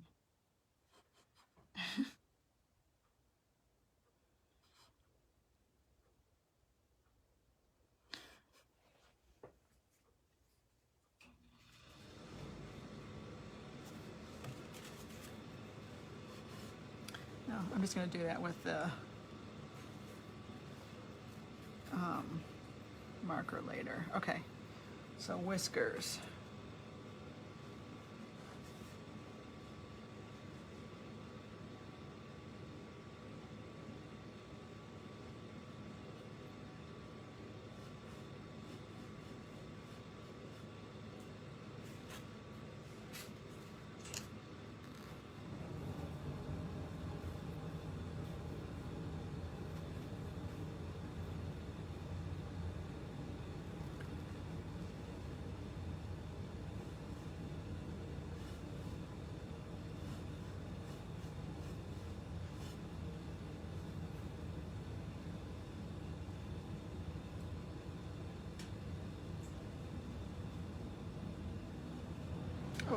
crap, made one too thick.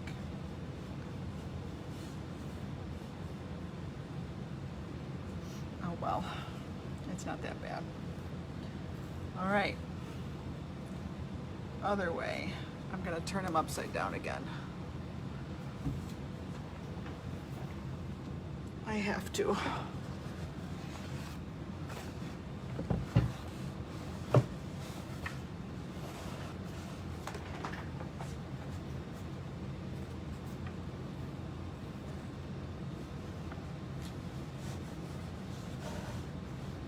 Sorry.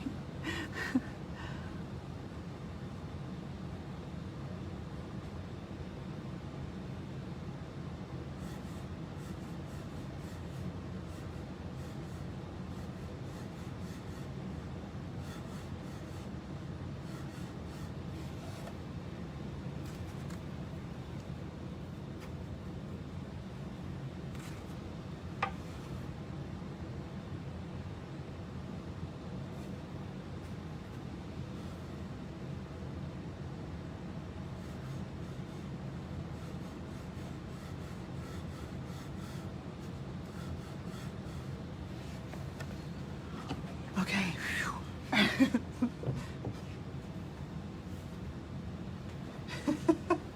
All right. So now, let's see. I think that's it. I don't know. What do you think? What am I missing?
Okay.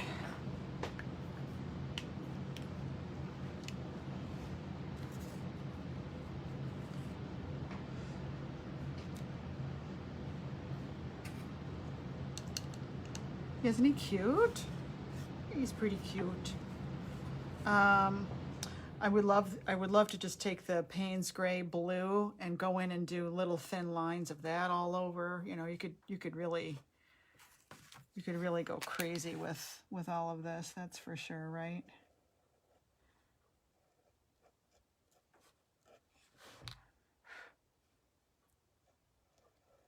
But we've already kind of taken long enough here. I do want to use this interference on the eyes now, just to kind of lighten and give them the feeling like they're wet. So that's where I put my interference paint. Or you could use any kind of a mica, you know. Actually, I do have some metallic paints here. Here's a, well, this is a turquoise glitter. I don't want to use that. here's a blue sapphire metallic paint.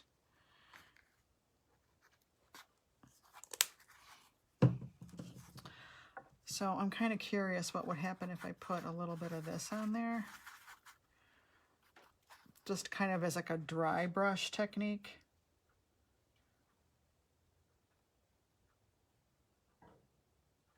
Ooh. I like it, I like it.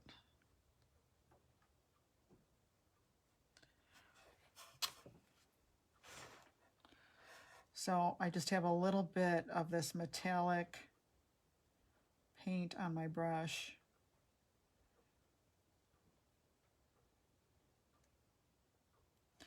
I mean, it's almost like just adding eyeshadow or something, you know?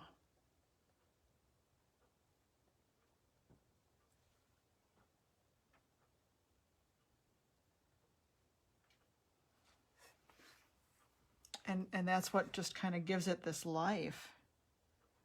You know, this metallic on there. So this was called Blue Sapphire Metallic. This would look really cute, like even if you weren't painting, you know, putting glitter, putting glass on the glasses or the bow tie, this would look really pretty on top of the bow tie, you know. In fact, I might give him a blue bow tie. I'm not sure. Yeah, you know what? Let's put some blue on top of his bow tie for the heck of it. This just always looks really, really great on top of black.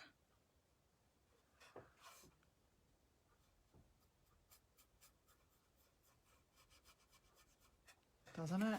Look at that. Oh.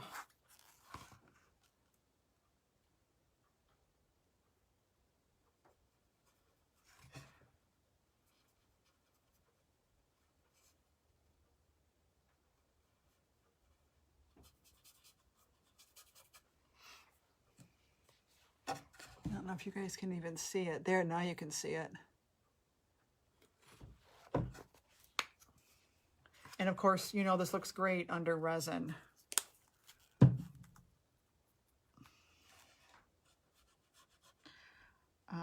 I think the trick though is one layer. If you add another layer, then it starts to look too strong.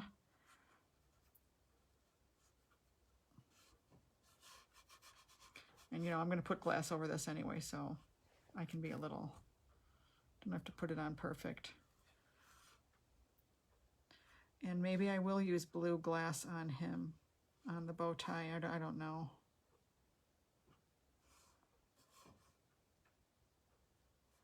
But I don't think I'm going to mind if a little blue is showing through here.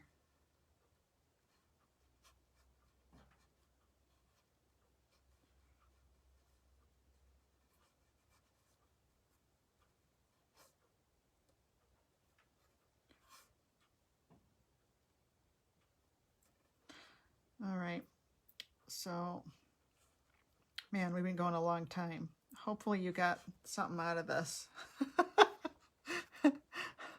I hope you did.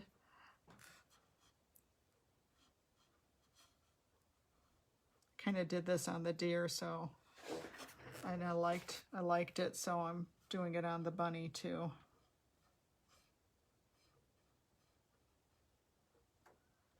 Mr. Sparkles.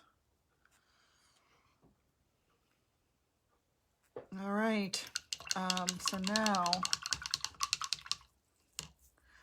I'm just going to put a little of the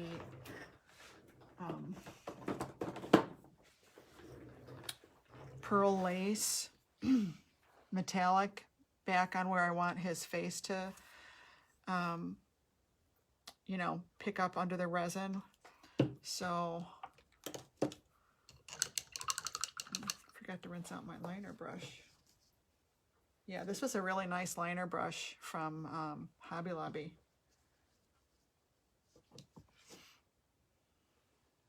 Okay.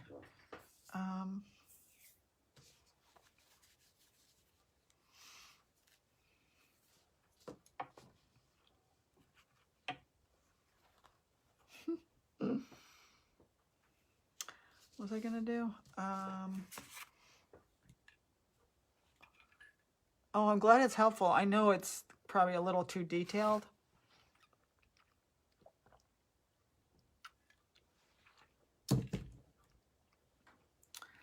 But okay. And honestly, I think what I did on the deer, I think I did like a blue metallic with like a medium. It was thinned out, and I think I did a glaze of that over there. And I love the bits of blue touches on that. And then these are dots of my pearl lace from using the end of a paintbrush that I put on at the very end.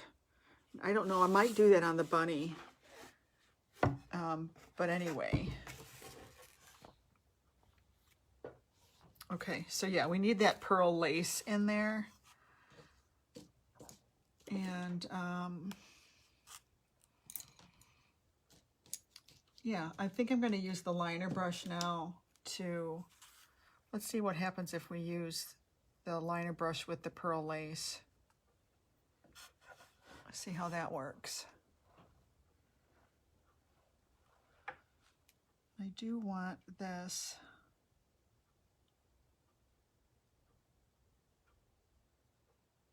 to emanate from here.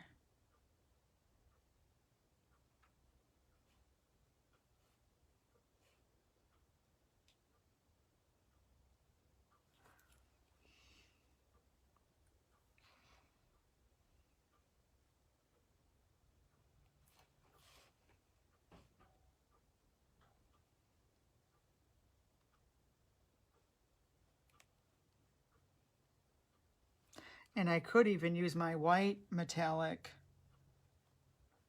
on this part. I have Anita's in a white metallic.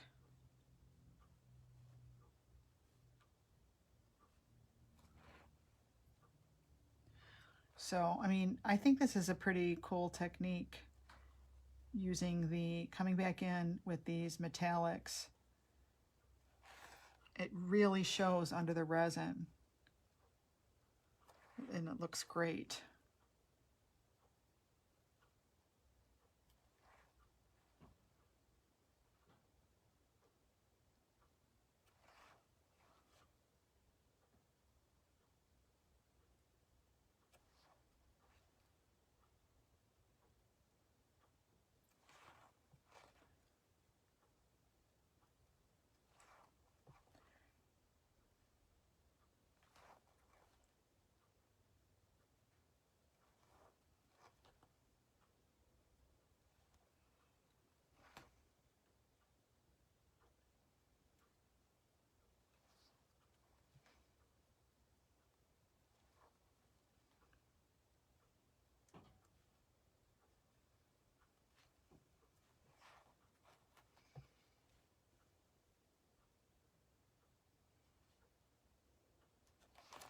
This, for me, this is the fun part, all this fun stuff.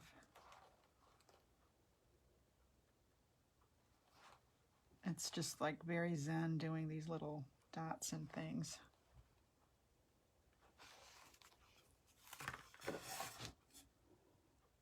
And then see how they pick up in the light? I don't know if you can see that. There you go. Now you can see it.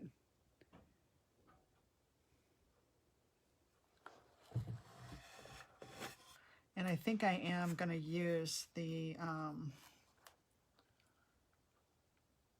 white also.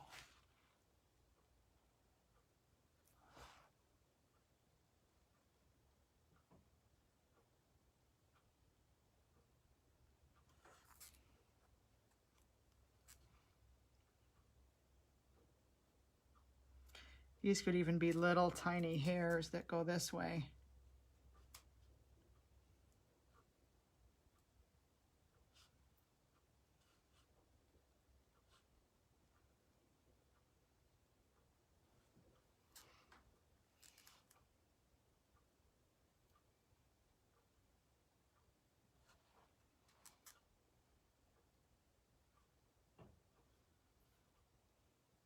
Of course, you don't have to put all this detail in on yours.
Okay, so I'm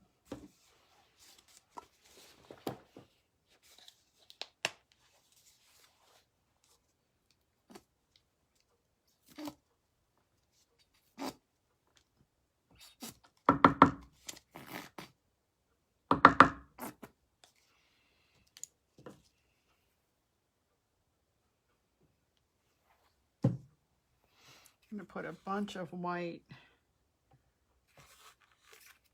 metallic here.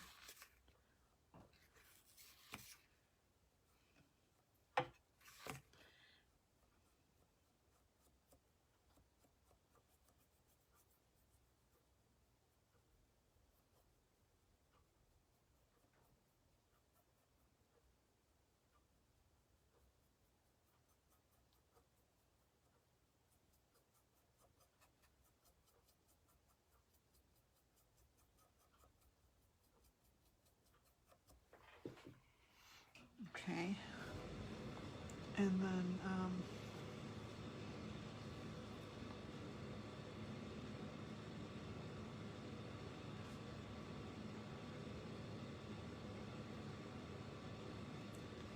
want it to be really, really white right there.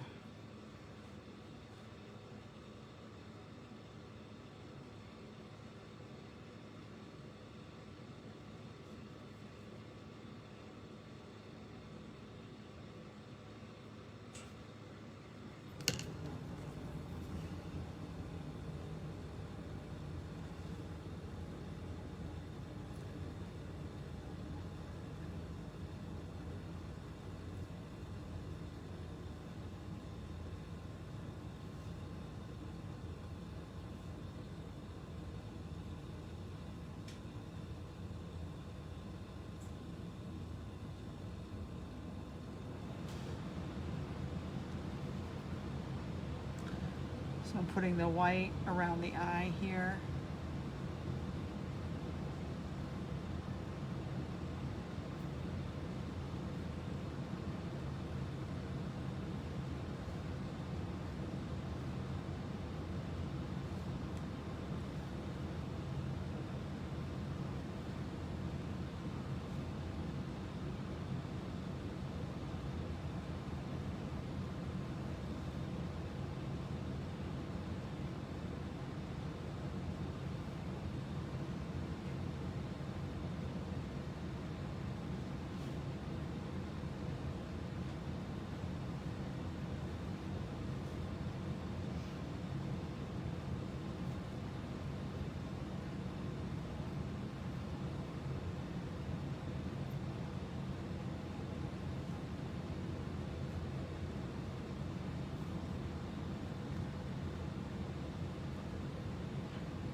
So I am kind of putting thicker little dots here and there of this white because I like it so much.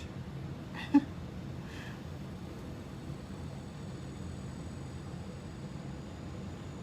furnace makes weird noises. I bet we're gonna need a new one at some point.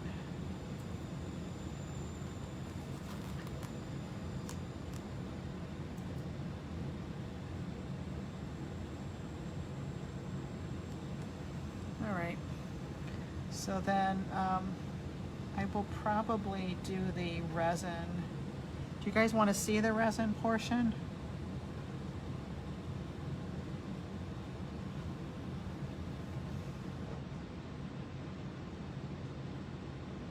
You guys even still here?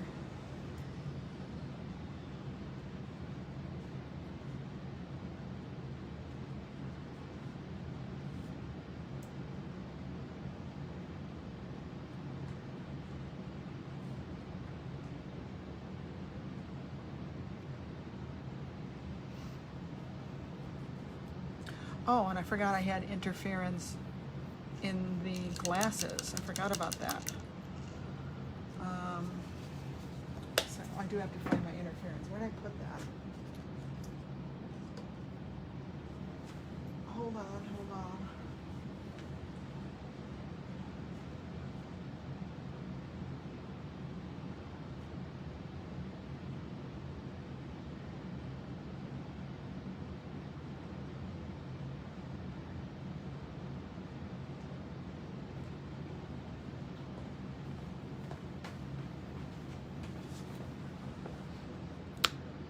You'd love to see, okay.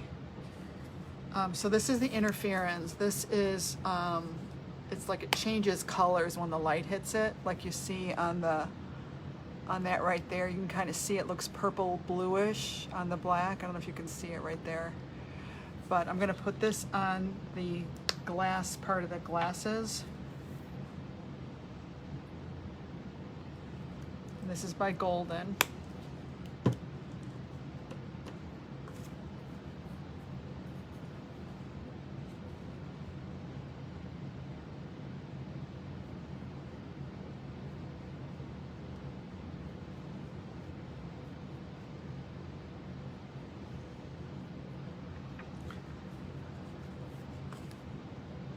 So it kind of makes everything look a little purplish.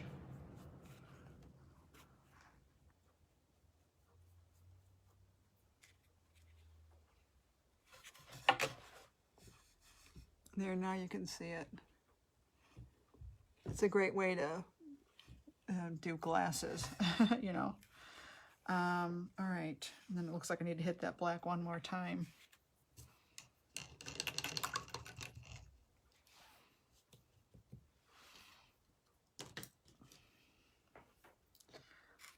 I think I want just a little bit of like a darker tone in here. Yeah. Oh yeah, that looks cool. Just kind of putting the pupil back in.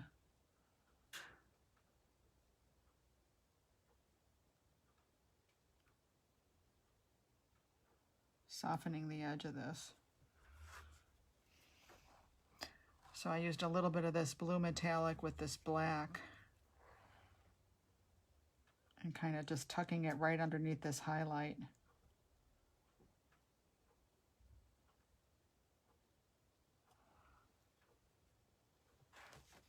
Oh yeah, that looks really cool. Okay, and then I don't know if I even really need to fix the interference showing there, but this looks weird on his cheek, the weird little brush strokes. I don't know that I need to worry about it though, I guess. I don't know. It's probably fine. All right, so let's see. We can take it over to the other table and just start setting that up, right? But why don't I take a bathroom break and hop back on and do that in just a few minutes? Because yeah, I would love to. I'm dying to see the this stuff poured on there. So, oh my goodness, you guys, this is such a fun one. Sorry I took so long. Let me hold it up for you. I have to go potty. But let me hold it up for you. I have a couple of baby wipes sitting here, just, you know, because a lot of times I've had accidents happen from, you know, going to pick up my artwork and I've got paint all over my fingers, you know, and then you can ruin it without even realizing. It's awesome. Yay. All right.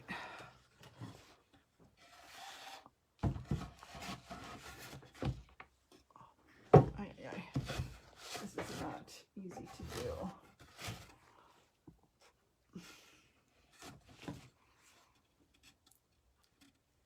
Can you see him? Oy.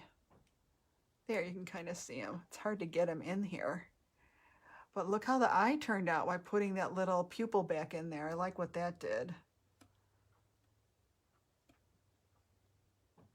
There, now you can kind of see it. Yeah. Okay.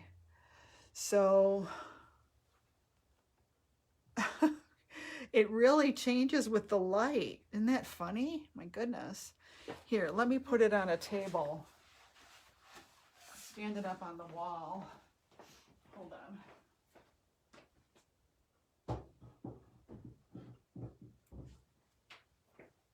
It's just too hard to see. Hold on, hold on. I'm going to put the deer next to it.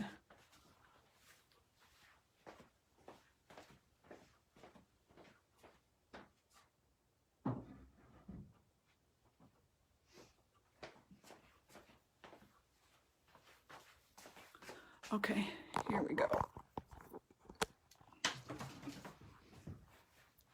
Everything goes flying. Hey, Linda. Hold on, turn it around. Oh my God, where's the turnaround thing? There it is. Jiminy's. Oh, but wait, this is backwards. I can't stand this. Okay, so I mean, now you can kind of see him more, right? Here's that guy. Here's this guy.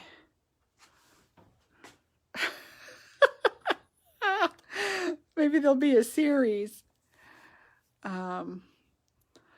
Man, I should do a black and brown bunny. But anyway, he's gonna look even better when we put all the stuff on, right? Love the bow tie color. You like it with the blue on there? So what color glass should I put on there? What do you think? Should I put the same blue on there? We'll do that in... Oh, thank you. We'll do that in a few minutes, okay? So I'm going to take a bathroom break. I'm going to take a bathroom break and hop back on here and do the glass and resin with you guys, okay? Sorry it went so long. All right, I'll see you in a few. Bye.